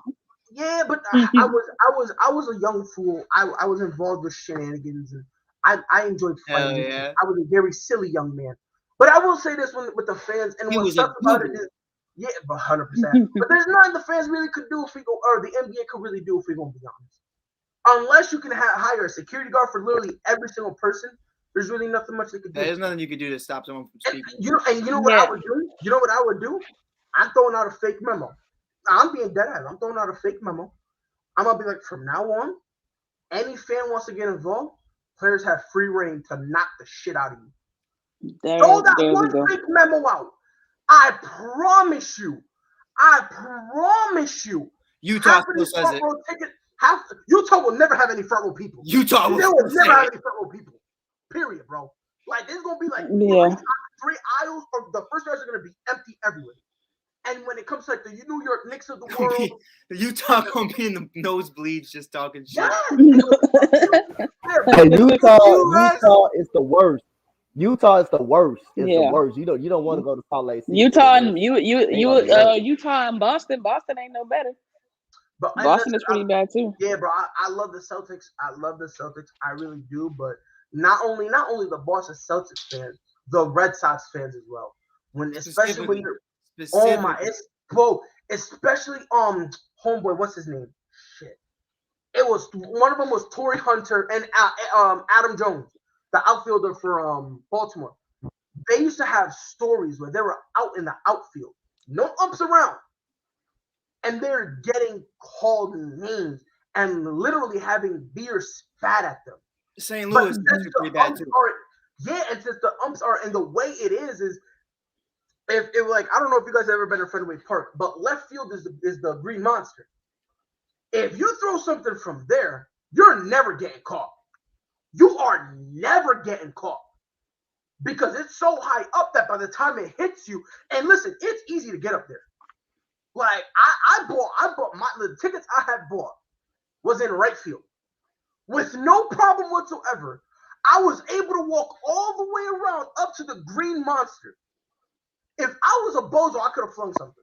And Pride threw a hot dog at Aaron Judge. That's crazy. I don't like Aaron Judge. Man, you threw a hot dog at the man? Yeah. Yo, they be flinging hot dog with no bread, bro. No bread. They was like, "Yo, take this glizzy." That's what they did to homeboy, bro.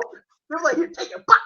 I was, yo, they showed the replay. No, why are you in my room? And every time they showed the replay, I swear to God, I heard one of the announcers laughing. But they were trying to be professional about it, and you just see it go. It was just heard me be like, "Pride, was that a glizzy?" Yo, it just had me weak, bro. But moving on, John Morant. Wait, I didn't get to get my opinion yet. You got to coach. My bad. Go ahead, Alina. How dare I? Go ahead, you got it.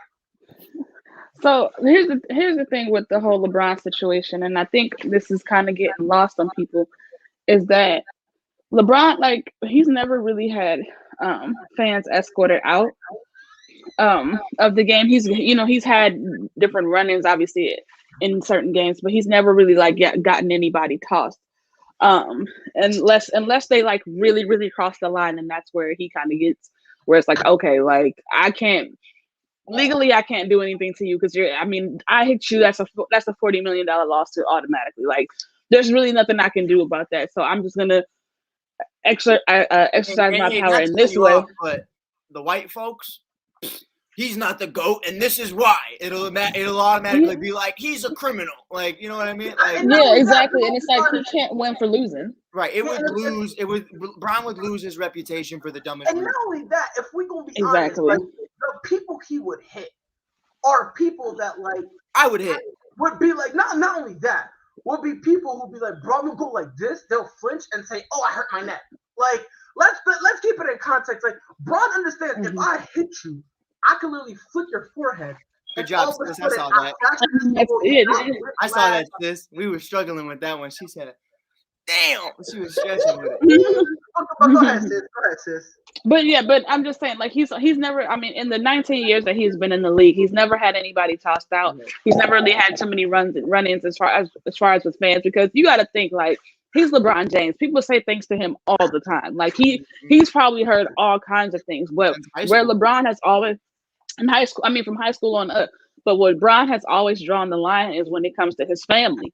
Like there was a situation. I think he might have still been in Cleveland, and somebody was chastising him then, and they said something about his mom, and he said, "You can say whatever you want to say about me, but you leave my mom out of it." You know what I'm saying? They were talking about. Man, it's a touchy subject, but they were talking about Bron's mom and a couple of players. There were rumors. Yeah. Discussing that. Yeah. And so he was just like, you know what? That was a highlight of his career. No, seriously. Yeah, that was probably Delonte West that carried over into the playoffs that year. Yeah, but I mean, like I said, that was his thing. Like, you can say whatever you want to say about me, just leave my family out of it. And I mean, even there was a high school game I think that he went to of Brownies where either the referee, or it was the announcer. The announcer said something about him getting special treatment because LeBron was his dad, and he went up to him and said, "Hey, he's a kid. Like, this don't got nothing to do with me. Let him play. Let him do him. Like, I'm not doing too much. I'm not overextending myself. I'm here watching, enjoying my son. There was no reason for you to take a shot at him like that." Like, he stopped the game to say that to this guy. So people have to understand, as LeBron is a great human being as far as like, he's very in touch with the culture. He does a lot for kids and things of that nature. But he's human like the rest of them. Like the rest of us. You cut him, he's gonna bleed the same way that we all bleed. So it's like you can't expect somebody to take that kind of you know what I'm saying? You can't expect somebody to tolerate that kind of disrespect, because if we all in that same situation, you say something about my kid, I'm gonna have to see you. Like, it's not gonna be I'm gonna escort you out of the premises. I'm gonna have to see you, especially if you wish death on my kid. Like, that's where it crosses the line. Like, there's no way that's gonna be okay. It's not just let it roll off my shoulder. It's not just you know what I'm saying, I'm just gonna ignore it. No, this is my child. Like Mike said, with Kobe and Gianna Bryant, like, that's not something you joke about. That's not funny. Like, there was the kid that was supposed to get drafted in the NBA that got in a car crash a couple weeks before Terrence Clark.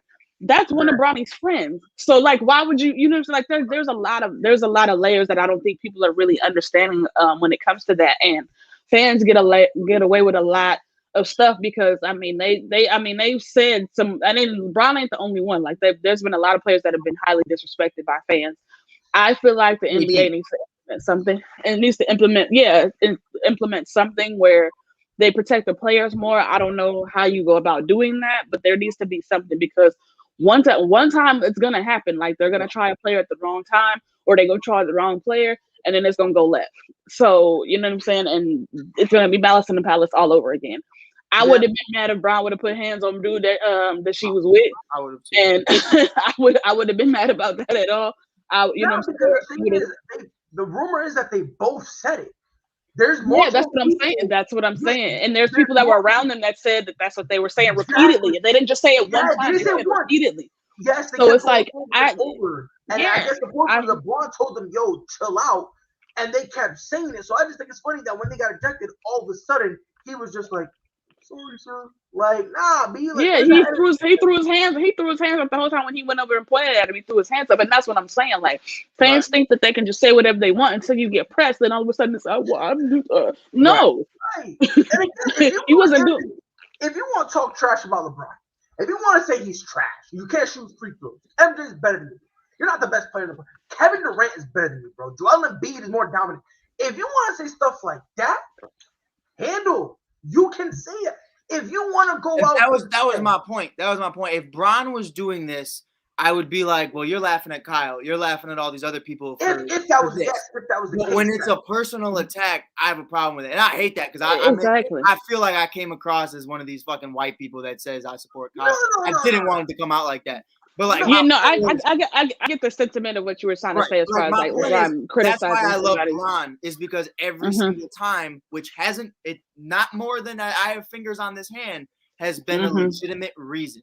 And with Russ, where Salt Lake City does treat him poorly, I've seen Russ in many other places get into it with fans. He didn't escort them out, but I've seen him get into it for far less. That's where I have a problem. And also the difference too, I think Pride spoke on it as well, is that Bron is if he's ever had an issue with somebody, it's with that person. Bron ain't never been like, well, your kids is that like he's never gone that route. Like Russ, Russ said, how about you sit down with your fat ass wife? And I was like, Russ told what he well Russ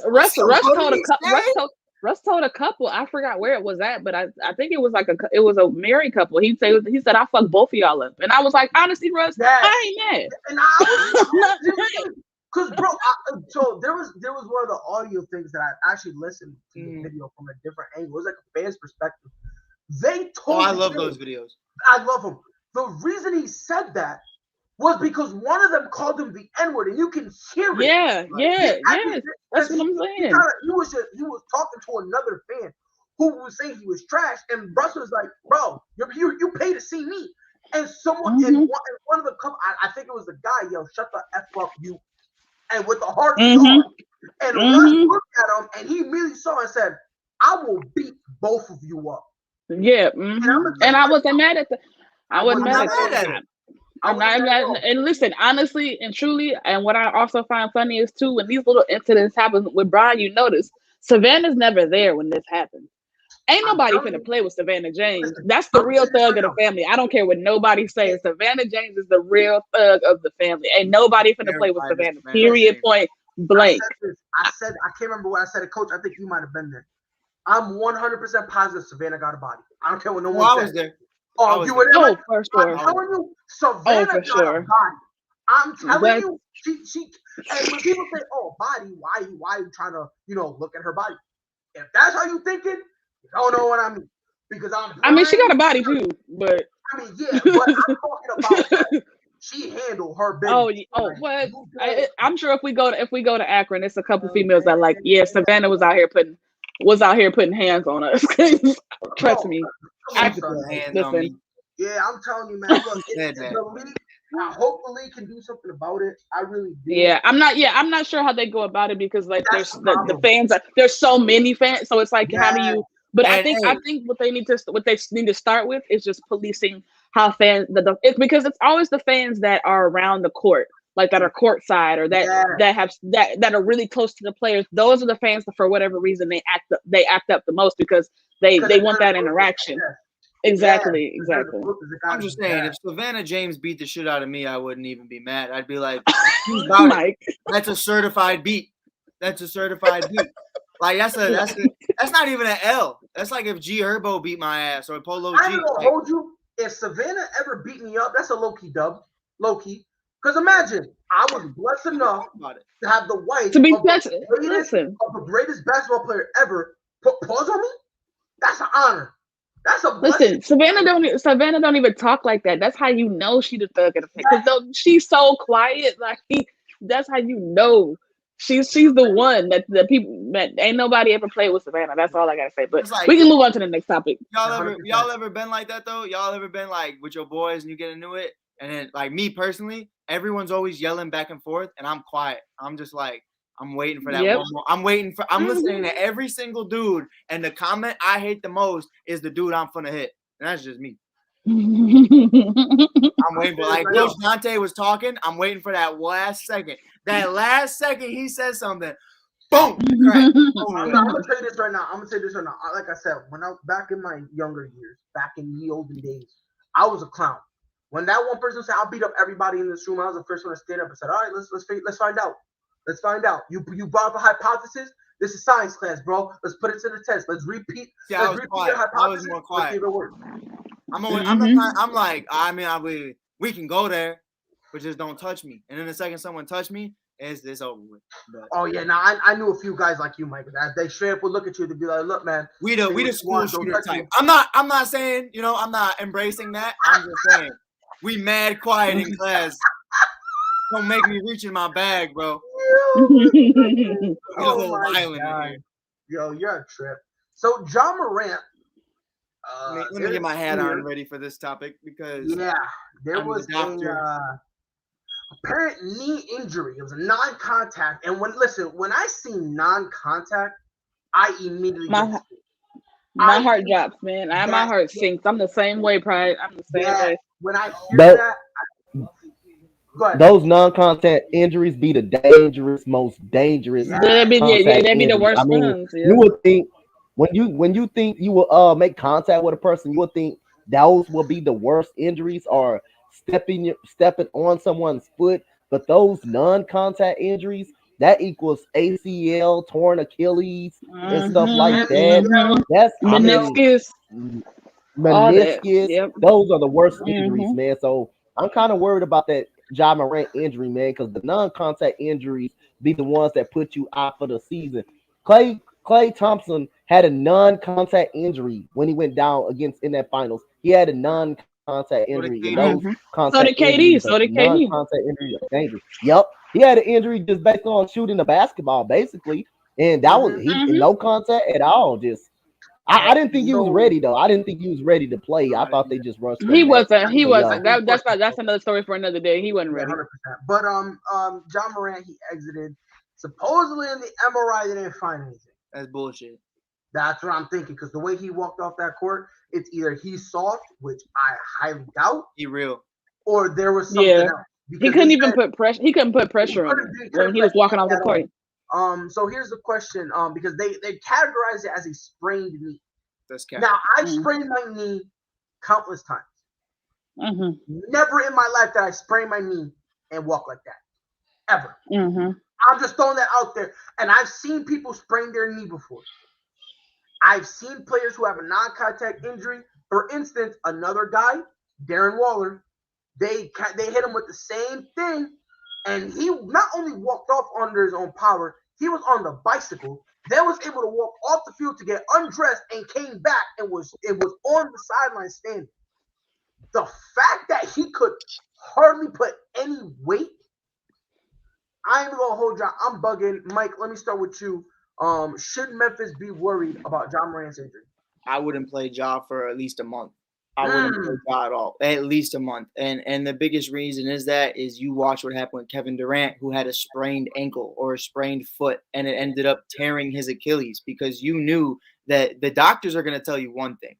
Where this is a sprained ankle in the world, or a sprained knee in the eyes of the NBA, an actual professional doctor might tell you otherwise, might tell you, wow, like this is kind of fucked. Like you have a small tear, you have something going on.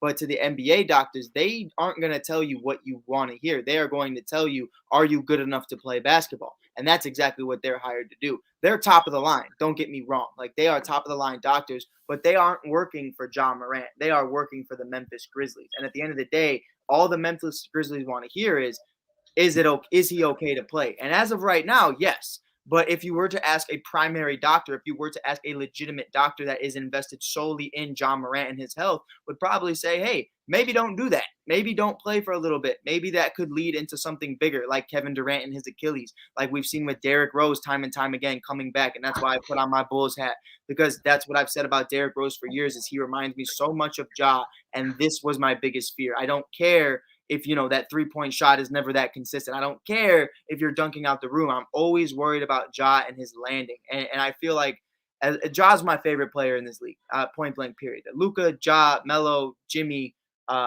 Rose, so on and so forth. Y'all know how I rock, but I love my guards. But it definitely is a situation you have to look at it, and you have to understand that this is your franchise player. You've seen what happened to the Chicago Bulls and how losing Derrick Rose's athleticism really turned you into one of the worst and longest rebuilds that we've seen in recent years. And it took an entire rebuild to the rebuild to redo it. You know what I mean? Like, it took 2 to 3 rebuilds just to get on the right track and just to be in the conversation again.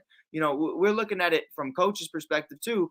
You know, I know he's only had him for about 5 seconds, but John Wall with the Washington Wizards, they had to do a few rebuilds just to fix the wrongs that they created with John Wall never being consistently healthy. We're looking at it like that. If I'm Memphis, I'm very careful, and I would not bring John Morant back until I am certain that he's perfectly fine. Because, like I said, that man looked like he just got shot in the kneecap, and all I saw him do was walk.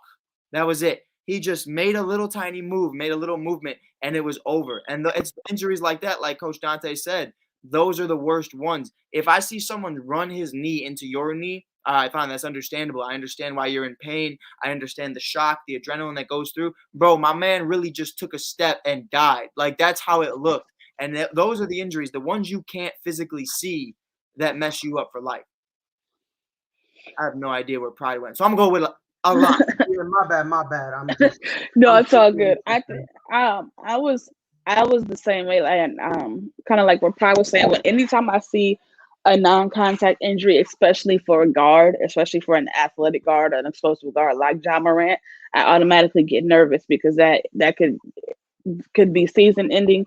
It could alter, somebody's career, and I think it scares me even more just because, and I hate to judge up bad news for you, Mike, but it reminds me of Derrick Rose. Like the very first time he got hurt, he tore his ACL, and he was never quite the same after that. Like he even came back and then got hurt again, and then it was like it was this process of him continuously trying to just get some kind of form back. It wasn't even he kind of stopped trying to be the D Rose of old because he couldn't anymore. It was just like, I just want to be consistent enough where I can be on an NBA team, and I just hope that for Ja it's not too threatening. I think too complicated or too threatening.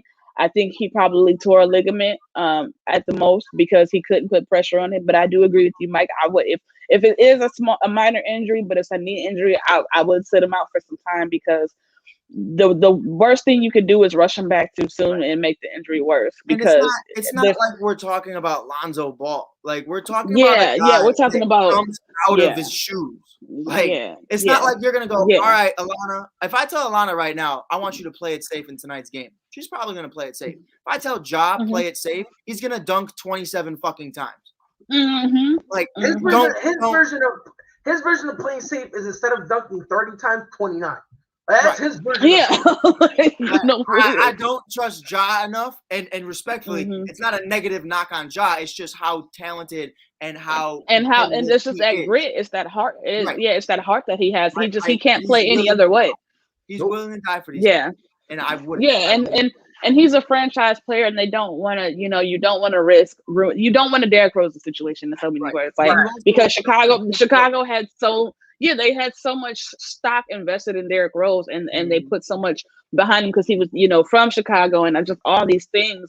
And so it was just so much pressure on him. And I think that had just much amount to do with it as the physical part of it. Right. It just kind of was too much for one person to bear. And, that's what ended up happening. So I just want him to, take this time and really like rehab and, relax and like learn different, things about his games and about his game and things of that nature while he's sitting out. But if I'm Memphis, like I said, if it's a minor knee injury, I'm still going to sit him for some time because they need that guy to be the cornerstone for their franchise for years to come. Right. And that's not going to happen if you rush him back and he, tears an Achilles or he, has an ACL. It's like, you know what I'm saying? I hope that it's minor, but I'm with Mike. Ja's one of my favorite players in the league right now. So it crushed me to see him walking off like that. And I know mentally he was just as much as in pain as he was physically because he just loves to hoop. But yeah, so hopefully it ain't that bad, man. I'm just hoping it's not that bad. Alex Caruso with us. That remind me Man, of boy, like Caruso Mike dunk, boy. Derrick Rose. Ooh. That kind of remind me of Derrick Rose though. He's like the same as Derrick Rose, the athleticism, get to the basket wherever he wants. That dunk on Steve Nash that year when Derrick Rose jumped up out the gym. He jumped in like he got there. Remember the Goran Dragic one? No, yeah, I'm not saying. Yeah, the Goran Dragic. It was Dragic. With two hands. That was bad. When he jumped up and cocked it back like this and just and like I say, but I'm the one that he caught when he caught the one hand. When he caught the one hand too, like he caught a one hand where he was just like all the way back here. And we saw Ja do it against Kevin Love, and I was like, there he is. That's what I've been talking about. Like this is Derrick. But it's this is Yeah, and like I said, I blame that on Tom Thibodeau too, because he left them in the game. He shouldn't have never left them in that game as well. Right. That game was completely over. To me, it was always going to happen. No, it was inevitable. It was inevitable from the beginning because he played so reckless. Always like he just was always crash into the ground or jump like you said, jumping out the gym. Like he never understood how to scale it back some. Like he never got that balance. It was always 100 miles per hour, and that was it. And that people don't realize the wear and tear that takes on your body because eventually it slows down and your bones don't recover the same, and like things get different. And they don't, when they're young, they don't really realize that. It's just like I'm just going off of pure adrenaline, but you can't do that. Right. If you want to have a long-lasting career, like you got to, what I'm saying, you got to spread it out. Right. The difference to me though is Derrick's body wasn't built to be as good as he was. It just wasn't. He was a little undersized. Where Ja, I'm a little bit more confident, and maybe this isn't going to work out because he does have a bigger build. He is a little bit more physically fit than Derrick was. Derrick it was kind of a weird situation where if Derrick was unproportioned or if he worked his legs out too much, his game just felt altered. And he talks about it time and time again in his book. It's a great book. I'll show you. It's an amazing read. I want to read it. Yeah, it's really good. But he definitely gets into that and talks about his build and how he thinks it's going to be different. With Ja, it's the same situation though, where it's like, I need you to be more controlled in what you're doing. You have all the power in the world. Just control it. Yeah, that's the best word, Mike. That's the best word. And that's the thing. Like, look, I like Ja Morant. I do. I think he's a hell of a talent. And again, this is coming from a guy who originally I didn't really believe in him. I thought Zion was that guy. I'm not even gonna lie. He's right. Talk to me, Pat. Who's right? Mike was right. I saw it. I had Ja Morant. I had Ja Morant as the Rookie of the Year from day one. I mean, I saw this dude at Murray State dominate Marquette in that NCAA tournament. That's what did. That dude was the real deal, man. Yeah, that dude was the real deal. When he did at Marquette, that's kind of what made a lot of people say, "Well, hold on, are we sure Zion is the number one guy?" And that's when I said he's not. It's Ja. And Ja Morant. The only look, I don't like Ja Morant doing all the explosiveness. I don't. And the reason I don't like it is because, unfortunately, that's his game. That's all he has. Because that's all he's really played like. That whole I think he's a pretty good shooter, though. He's no. I'm not saying he's not. What I'm saying is the way he's a much improved shooter for sure. Yeah, but he plays like Giannis. He plays like he doesn't have a jump shot. He is, though. He is years beyond where Derrick Rose was. Of course. For sure. The concern I have is the fact that you have a jump shot and you're not using it. Right. You know what I mean? There's times that they'll leave him wide open, and instead of it's like shot, he'll drive. And I just don't like that. I don't, because it's like, no, you're not a Ben Simmons. You have a jump shot. Like, and it's not a jump shot that looks, awkward. Like, in terms of it looks smooth. Like, and when he does do it, he can make it. So it's like, bro, if you want to drive, fine. Hit some shots, lure them out, then drive. It's just, scary for me. But I'm with you guys. They need to be, I'm telling you right now, they need to be as cautious as possible. I'm talking about to the point you're borderline baby in this kid. Yeah. Because this kid isn't just a cornerstone.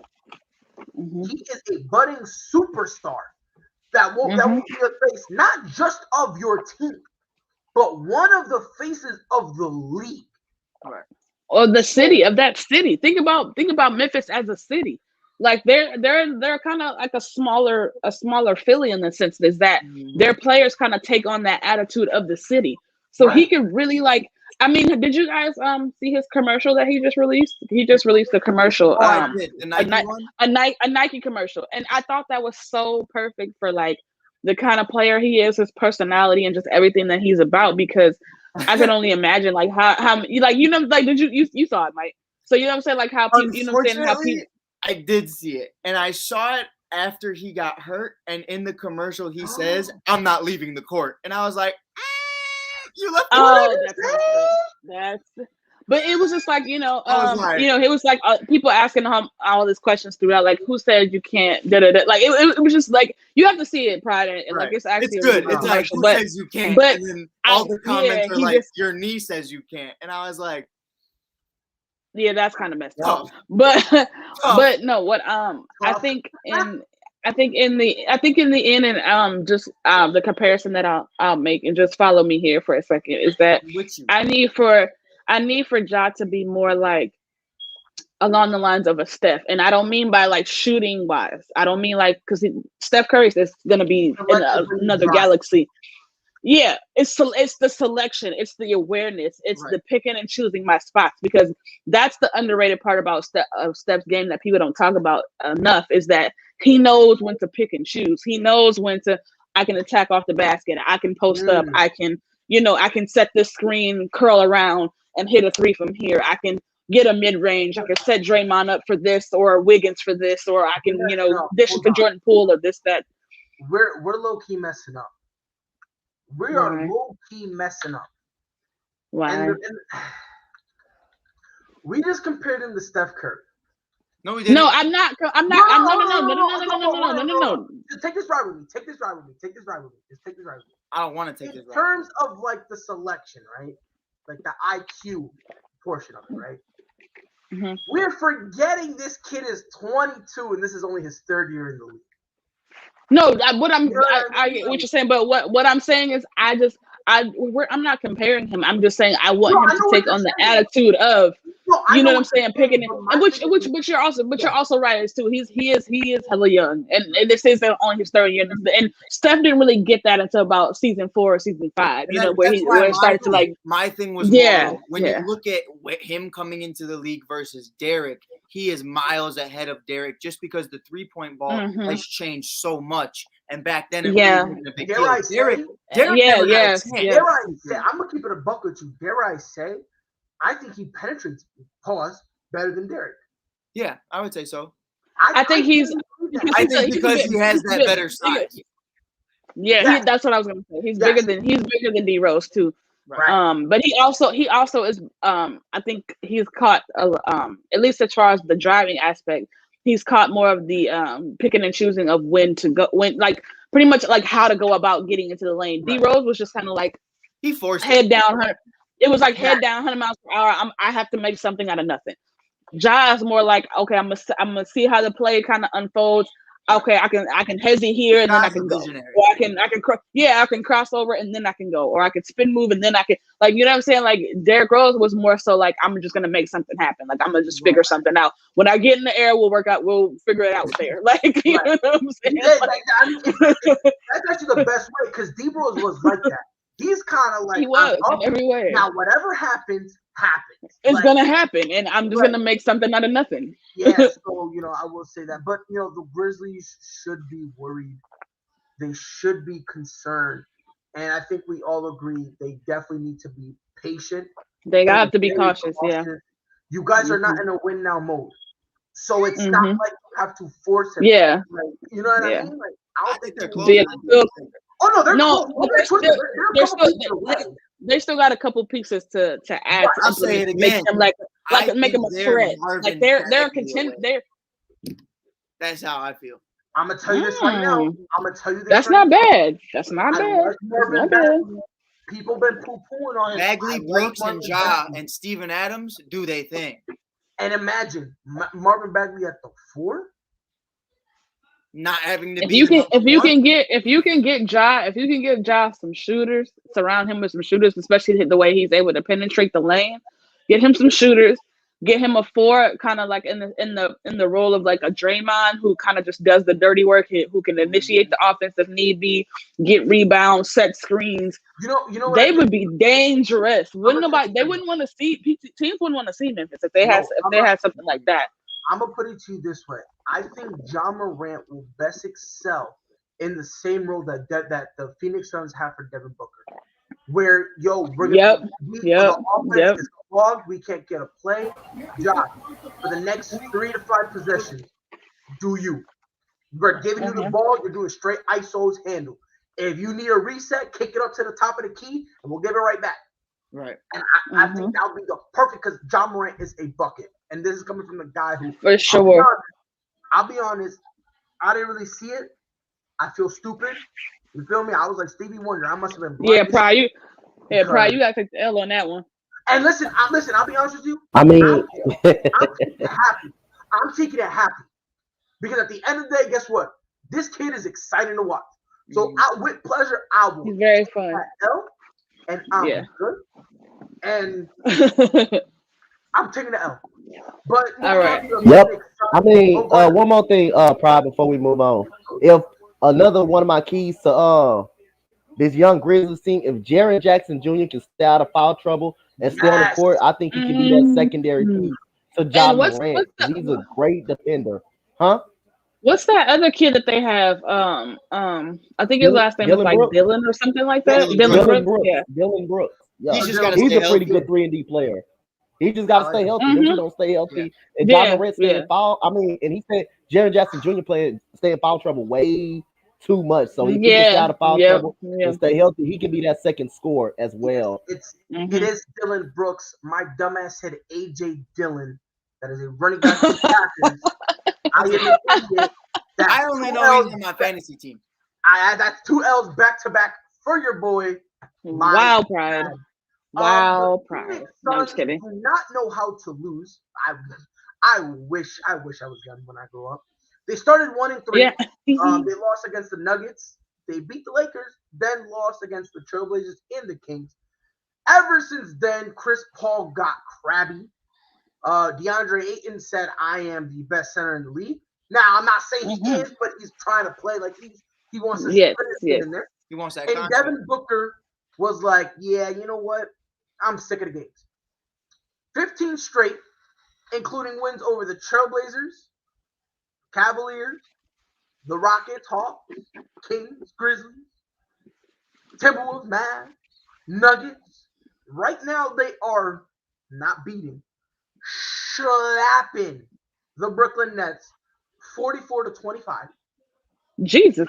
I'm sorry. Yes, no, please continue. Because Wow. it's always, people were like, "Yeah, Brooklyn gonna stop them." I was like, "Look, man, I don't know the way this Suns team is playing. There's a slapping happening. A slapping is happening. Unfortunately, it's not Brooklyn waving the hand." $1 million question, and because I believe a lot of people are people actually sleeping on these Phoenix Suns? I'm gonna start with you, Coach. Yes. Yeah, I think they're sleeping on. I think they're sleeping on Phoenix because Golden State is so good right now. Golden State is so good, so you're getting the hype. You're getting the hype right now with Golden State. So Phoenix is just as good, man. I mean, I think Phoenix need to pay DeAndre Ayton. I think they need to pay this valuable to their team. Last year in the playoffs, he averaged a double-double throughout the whole playoff run. I thought in the finals they stopped going to him. They stopped utilizing him in the finals. But like I say, this Suns team is very versatile. They're very balanced out. Jay Crowder is the leader in the locker room. He is a 3-and-D defender, something Portland doesn't know how to afford or go out there and get. Mikal Bridges is very good. Mikal Bridges is a very good 3-and-D player, a sharpshooter out there. Somebody that Portland can't afford either. And again, man, they got Cameron Payne out there that is very good, a very good backup for these guys. So these guys are versatile. They got a great bench. They balance shooting, and DeAndre Ayton even can step out and shoot. Let me just say one thing, and I promise. Let me say one thing and let you go. Cameron Payne is fucking dog shit. Go ahead, man. Cameron Payne, he's been good for Phoenix. He's been good for Phoenix right now. He's been good for Phoenix. Look here. with the No, rookie he's shot, I would look good for Phoenix. Look here, come on now. I mean, he's been good for Phoenix so far as I know. He has the perfect role in Phoenix. Like that. That's like they Yeah, could. he's They, not I could. good. I can listen. Listen, they asked him for the bare minimum. Show up and don't get suspended. They asked the kid for the bare minimum. Anything you give us And after honestly, that, you're good. Honestly, Pride, I would be better at that than him. Hell, I can do Talk to I him. can do that. I can do that. But Look, I think look. Let me just get this rant out the way. Look here, man. Go ahead. Please go ahead. Ratatouille. Look here, man. We got a real life rat, bro. Like we got Master Splinter. That man looks like he looks. Listen, bro. Look. I'm gonna tell you this right now. I'm gonna say this right now, man. If I ever look like that, I hope my kids disown me and my female leaves me. Matter of fact, I want her to. I deserve to be punished if I look like that. I want my fiance to marry me and then take half of what I got, which is what? Let's 0 divided by 2. Let's do 0 divided by 2. Pride. Stupid. Because look, I'm not even trying to be mean or nothing, but it's just interesting how everyone says that Cameron Payne had a career revival. No, he hasn't. He's dog shit. He still is. Yeah. He still is. Look, Mike, you're looking at me funny. Let me ask you something, Mike. If you went to work and they asked you literally to do the bare minimum, and when I say the bare minimum, Mike, show up and don't leave early. You don't even have to do work. If they ask you that, Mike, are you a great employee? I don't talk about Cameron Payne. Did he play for the Bulls? Oh, yes. He played with Chicago. He played with Chicago. He did. Yes. Yo, you know what? Yo, I forgot about that. Cameron Payne and the Chicago Bulls organization, fan base, and former players, they staff, have label, very, and a mug crew. Yo, they have a very, how does one say, interesting relationship dynamic. As they should. I just want to throw that out there, Coach. My bad. I was trying to be mean, but like, you know. You good. You good. I was just saying, far as what they wanted to do, he's good for them. He's good for what they're doing right now. That's nice. Chris Paul. Why couldn't you do that here? He didn't do it for me. He didn't do it for me. He could do it in Chicago, huh, Mike? He could get it done. Nah, played with his dick in Chicago. I don't know what he was doing. Mike is y'all are bringing up old wounds that Mike is trying to forget about, and y'all didn't open up the whole wound. Yeah, I'm just bringing up old stuff. But listen, though, man. Yeah. Phoenix is definitely disrespected, and I think, and this is gonna, as Pride would say, take a ride with me for a second, because this is gonna sound crazy, but I think that the best thing that could have happened to this Phoenix team is losing the finals last year and then starting 1-3, because now you've gotten the adversity out of the way. Now you've had your back against the wall. Now you know what it's like to not only taste the finals, but you lost in the finals. Now, you know what I'm saying, you have the experience. Now, you know what I'm saying, you know what it feels like to be the hunted instead of the hunter, because, you know, coming into the season, they had high expectations. And so I feel like they kind of waltzed in there and thought they were the Phoenix, people want to take them as the Phoenix Suns of old, and just kind of like they were relaxed. And so they once they saw that teams were going to give them their best shot every night, they've been on a run and been on a run ever since. So, and I think it was like Coach said as well, I think because Golden State is nobody expected Golden State to be on fire right now. It's why people aren't giving Phoenix the same love that they would have been getting if you know, Golden State wasn't 17-2 and Steph Curry wasn't scoring 60 points, damn near 60 points every night.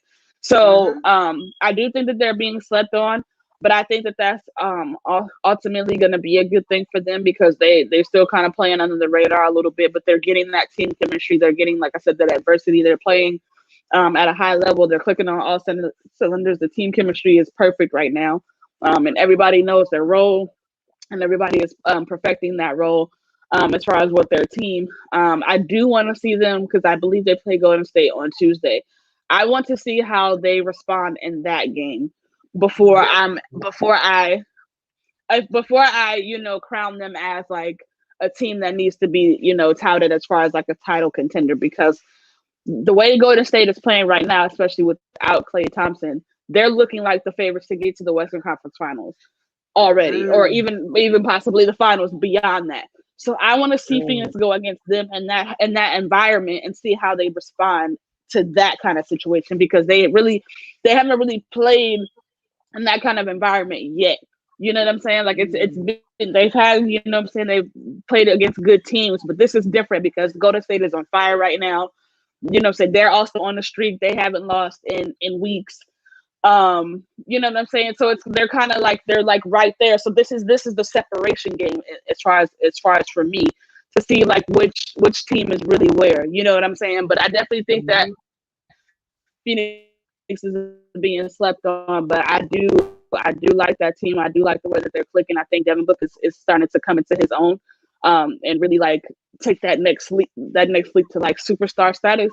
But yeah, so I definitely think they're being slept on. But I mean, if they win that Golden State game, I don't think you can sleep on them anymore. Yeah, Coach Shorty went, right? I bet. Yeah, Coach went first. I agree with Alana. I think starting off rough and losing the finals. Listen, first of all, I'm 2 for 2 right now from 2019 on. I told everybody the second Jimmy Butler went to the Heat, I said they're going to the fucking finals, and everyone laughed at me. And I was like, all right, it's what it is. The second Kobe Bryant died, I looked at Devin Booker and his response to that, and I said he's going to the finals next year. I don't care what else happens. Chris Paul goes there. I said, that solidifies anything I was about to say, because Cameron Payne's not doing a lick of fucking shit. So now that you have Chris Paul, that's fucking great. So Cameron, obviously, he's been a lot better than he was in Chicago, but it's not, it's not hard to be better than dog shit. Like, so it is what it is. But for me, I'm looking at it like that, and you lose that finals, and I said they were going to go there. I didn't say they were going to win it. And the reason I said that is I don't like the way Chris Paul handled himself and that locker room once they got to the finals. Chris Paul was a fan, as well as everyone in Phoenix. With Jay, Chris Paul was on a fucking limo just partying, and everyone was celebrating winning the Western Conference Finals, and they were doing their thing while Giannis left. And Giannis went back into the gym, and Giannis got in his bag. The problem was they felt like they won the finals before the finals even started. And that was their biggest misconception. Once they realized that Brooklyn lost, they felt like they won. They counted Giannis out. Giannis got injured. They got comfortable. And that's what happened. Giannis comes back and he fucking shits on all of them. If you want to talk about the opposite of dog shit, shitting dogs was Giannis Antetokounmpo. He's out there dropping people. He's dropping dogs. He's shitting on all the dogs in the league. The point guard, Devin Booker, Ayton. He making Ayton look like a little boy. Yep. Losing the finals and starting off rough makes everybody feel like the way Chris Paul felt before they won the Western Conference Finals, which was, we need to get there. Once Chris Paul got there, he didn't know how to act. And I'm hoping that this playoff series, if he's fully healthy and everything goes according to plan, and hopefully they make it, I don't see why they don't. It'd be very crazy if they started off 15 wins in a row, and then they don't even make the finals. Yeah. But it can happen. Is a conversation though. You look at it and you say, now you guys understand what it's like to lose. CP3, now you understand it's not just getting there anymore. It's about finishing. And I feel like that's what's going to cement that. So that's all I really had to say about that. I think they're being very slept on. But again, I had the Suns going to the finals last year. Freddie, you still owe me $25, and you're lucky I didn't take the 100. But because your Lakers couldn't beat them. But it is what it is. And I think at the end of the day, Devin Booker's a superstar, and I think he's already there. I think he's been there for a while. The only problem is his team wasn't there with him. Now they're there. Now they're present. The same thing with Jason. The same thing with Zach LaVine and many others. I feel like they're getting there, but their team has a ways to catch up before you start seeing. Yeah. That's a good point, Mike. I mean, that's how I feel about it. Yeah, no. I mean, you're right. That's a good point. Yeah. Right, because again, people think that if you can't go at superstar, they go, you throw it out too early or too soon, and then you go, what's a superstar, and then they start naming top 10 players all time. Right. So it's like just because you're a superstar doesn't. If you tell me this though, Pride, if Ja is in Chicago, everybody thinks he's a superstar. Ja's in Memphis, people talk about Ja, but people don't talk about Ja the way they should be talking about Ja. Yes. No, That's you're right. right. I think this year maybe is a little bit different as far as for Ja. I think before No. definitely it was kind of like I still it was think kind. he I mean, goes that, to no, how he's much not. Rod's This good. year, No, he's still okay. kinda- So you're. I mean, he's not talked about as much as he should be, Right. per Yes, se. yes, But you Right know, now, it's Curry, yeah, Curry, yeah, Curry, yeah. Curry, Curry. No, I'm gonna Where put the it- fuck is Kyrie Irving? Curry, Curry, Curry, I'm Curry. gonna put it to you this way. They're talking about Zion more than him, Right. and Zion, he just recently got cleared Right. to Zion and practice, Curry are. and he's still not even. He's still long Zion is at the house eating gumbo right now. Like he's eating gumbo they're right talking now. about- yeah, and He's they're eating talking it right now. about, yes, they're talking about how him coming back. Wrong how for he's that. gonna be all No, this I'm stuff. just saying. I'm Wrong just for that. saying. Look, He came out like the Michelin Man when we saw him on TNT. It was bad. It was ugly. we thought homeboy, we thought James was bad. Mhm. James looked way James, better I mean, than- man, listen. At least James is still playing his game. At least like Zion, it's like we don't. I mean, we haven't really seen Zion play this year, so we don't know. But it's like, no, he hasn't played. what is his injury? So it was a foot fracture. It was a foot fracture. And they He's just fat. cleared him. Well, yeah, also because he's fat. That too They as just well. cleared him for practice, so he can use a full participant in practice. He's kind of in the same bubble where Clay is. You can practice. Mm. But Right, you right. have more time to Can get I just say something though? Got you. It's gonna be And it's disrespectful. And I don't like saying it when women are present, and a lot of you got mad love for you. But I'm gonna say it real talk. it's all good, bro. If you are a grown man and I watch you go in for a dunk, and I see your titties slap you in your face, you gotta lose some weight, big dog. So you definitely I've don't been want to play seeing ball with me. Zion. I don't take that. crazy. I don't take that as offense at all because I just don't like. there's My sports- mama taught me not to talk to women, say things like that in front of women. I'm just saying. It's all good. I'm just saying. Listen, I they watched got- this By man the get a way, concussion from just his real own quick, boob slapping him in the chin. If Zion needs some sports bras, I know a great company that can get him some good ones. Athletics, my Support- boy. So real quick before Okay. I forget, the Minnesota Timberwolves just beat the Philadelphia 76ers I told with y'all they Joel real. Embiid back. They real. So Mm. Chuck, yuck. Look, I mean, Phillies have been staying afloat without Ben Simmons. Like they've Bro, I've been said it time and time again, bro. Minnesota, and we can talk about it next week. Minnesota is real. I think they're legit. I really do. I'm so serious, bro, and I'm not doing this to mock you. They're a sleeper. I'm telling you. Like I've been With D'Angelo Russell healthy. Hey, They're Anthony legit. Anthony Edwards. Mhm. Edwards is the truth. He's the real deal. They have a big the real three in deal, the bro. making. yes. And Anthony Edwards is the real deal. He's the real Holyfield. deal. That Mhm. that Real young deal, man, dude. his He game don't is even like exceptional. hooping like that. Imagine if he loved hooping. He's like, yeah, His this is game- Hey, I'm cool. telling you, that dude in Georgia He looked carried that Georgia. man. He carried that Georgia program, dude. He carried that Georgia program. I Oh, knew they've he been never was in good. that When you close can carry forever. Never, a program like never. that, and it had nobody else on beside Never. you that can put up numbers like you, that's special. I mean, he carried Georgia, And he definitely looks- carried Georgia. He looks so. What I love about him the most is that when he's out there on the court, he looks so comfortable. Like there's never a point in the game where he's like timid or nervous or trying to figure it out or kind of baby stepping. Like he's like it's like he's been there for years. That's what it feels like watching him. Whenever there's a situation where there's like a critical play being made, they put the ball in his hands, and He delivers. Oh, not rookie. I'm sorry. You being only your second year. Second year, yeah. And D'Angelo Russell, who's a very selfish player who loves taking the last shot and saying, screaming, ice in my veins. When you have him giving you the ball, you're on the right track. You're going somewhere. When you have a selfish guy willing to give you the ball And when Carl Anthony Towns actually likes you, that part too. I'm saying, And he ain't scared of nothing or nobody either. He don't care. Look, he ain't scared of nothing or nobody. Hey, and they got a couple of defensive dogs on their team. If you watch Minnesota, a Kogi, and Malik Beasley. Malik Beasley was the truth. He was the truth last year when he came over in that trade. Averaged 20 points a game. He just didn't get no playing time against Denver. He just didn't get opportunity in Denver. Right. Nope. And they got they also got the poodle described as a pit bull, Patrick Beverly. Yeah. But you know they got him People too forget about over Jarrett there. Culver. If Jarrett Culver can figure Over it out, there. I think they're set. Jarrett Culver with Memphis. He Yeah. with Memphis now. I think he got traded. Oh, he got is? traded in the deal. Oh yeah, he got traded. traded. He got did packaged get in the traded. deal. He got traded. Yup. Look, I'm Damn, gonna say Jarrett. this about the Suns, so that way we can wrap it up because you know we about to be going on 2 hours. Gotta catch But that it's Bulls game. wait a minute. It's 90-72 in this Nets and Suns game. Yes. It's Yes. ugly. Yes, Ooh, it's not. ugly. Yeah, no, it's not even close. Wait, we said It's 90 to ugly. 72? Yeah, 90-72. In what I game? just looked at my the Nets and Suns. I just looked at my ESPN app. Shorty, it's 51-35. It's at the end of the third.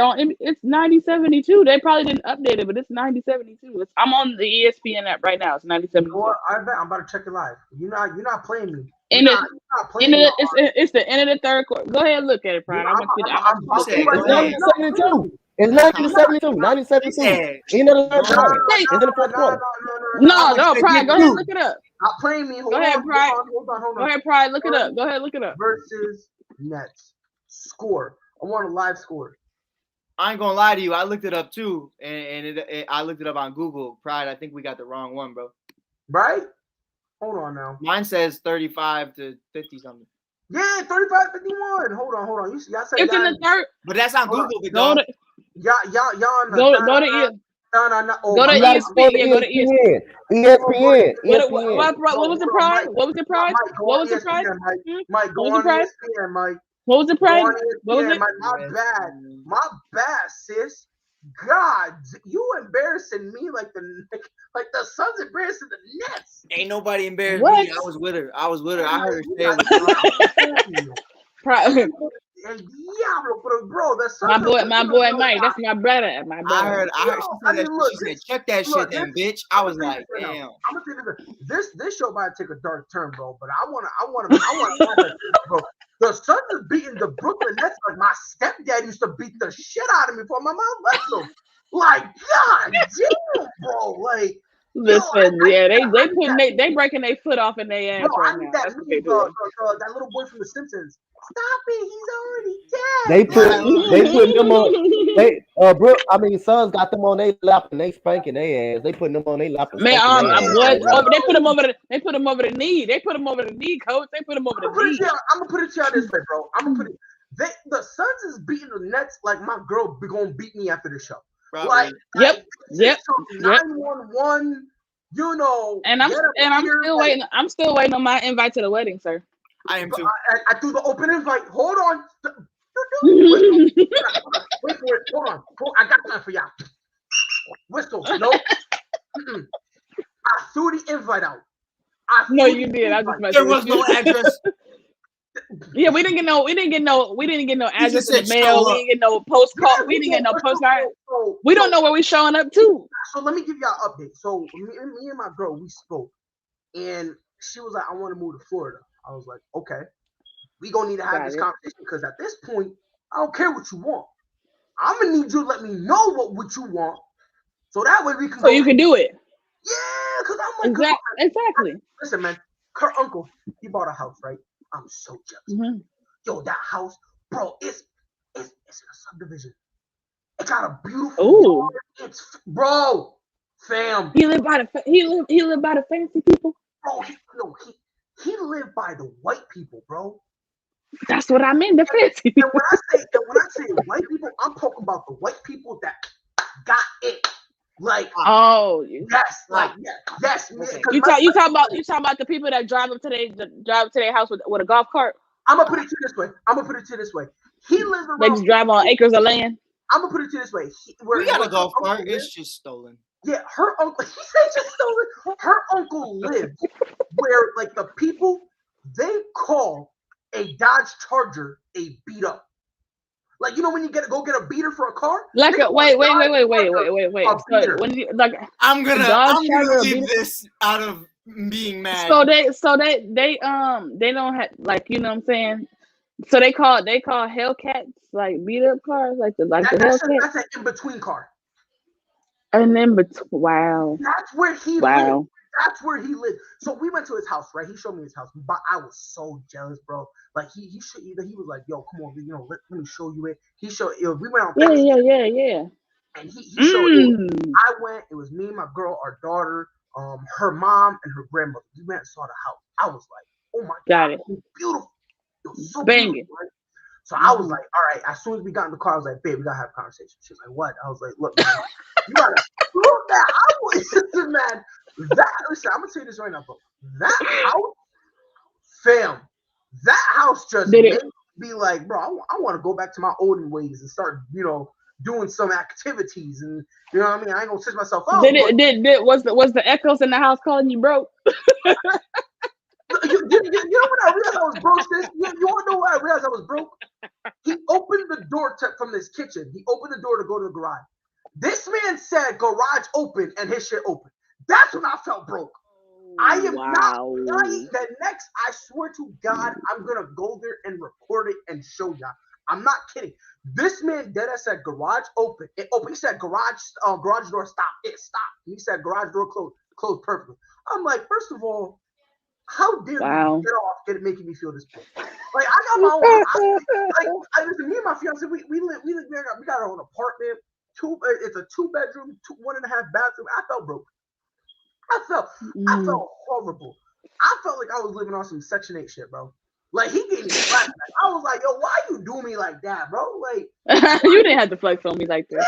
Yeah, so is the wedding gonna be in Florida or is it gonna be in so now it's gonna be in South Carolina. So her and I had a conversation. South Carolina, okay. In South Carolina. By the way, Coach, you got to invite too. South Carolina. I'm having my wedding in September of next year, and I'm throwing an open invite. If y'all want to come true. I don't. Yeah, well, no, we're pulling up. I'm pulling up for sure. I know Mike is probably gonna pull up too for sure too. So yeah, now we be in there. Yeah, we're trying to figure. We're stuck between two places now. It's like, but one of them is an indoor and one of them is an outdoor. The outdoor place, it's beautiful, bro. It's like there's like an opening, or it's almost kind of like on like a little cliff, so you can kind of see trees, and there's like a beautiful. Oh, I'm like, it's amazing. But we had a conversation. She was like, "Yeah, we're gonna stay here." I was like, "Good," because I ain't even gonna hold you, bro. Like I've been looking at houses out here. Yo, low-key glad I moved here. Like. But say it's a lot cheaper than if you try to do it in Florida. That's for sure. Way cheaper. Like up in Connecticut, she got a 2-family house, and that shit runs her like I think it was like a little over $200,000. And for down here, for $200,000, I can get like a 5-bedroom. Yeah. Well, I'm excited to come to South Carolina. I've never been, so I'm definitely doing it. Where I'm at, it's not bad. It's like an hour away from North Carolina.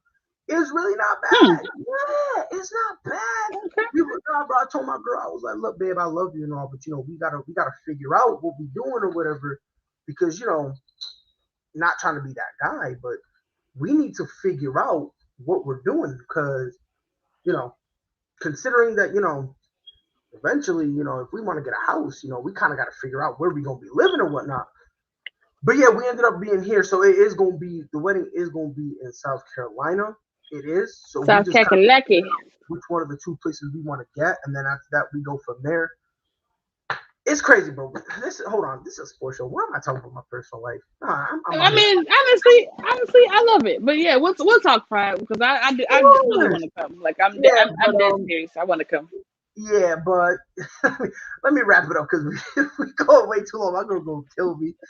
It's your boy Pride, on behalf of Coach Dante and that girl Sensei. Thank you to Fredward for being here. Mike dipped on us, but thank you for coming. This has been another episode of ASAP Vibes, and we will be here once again on Tuesday.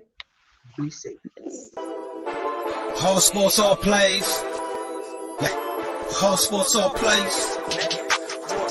Whole sports all plays. 365, we making a plays. You talking the game, get you through the days. We're high in the court, the dime in the lane. Variety topics, living the same. All presentation, sports information. Hitting the airways, taking the nation. All sport, all plays, like working your faces. Grace at the field, so tie the laces.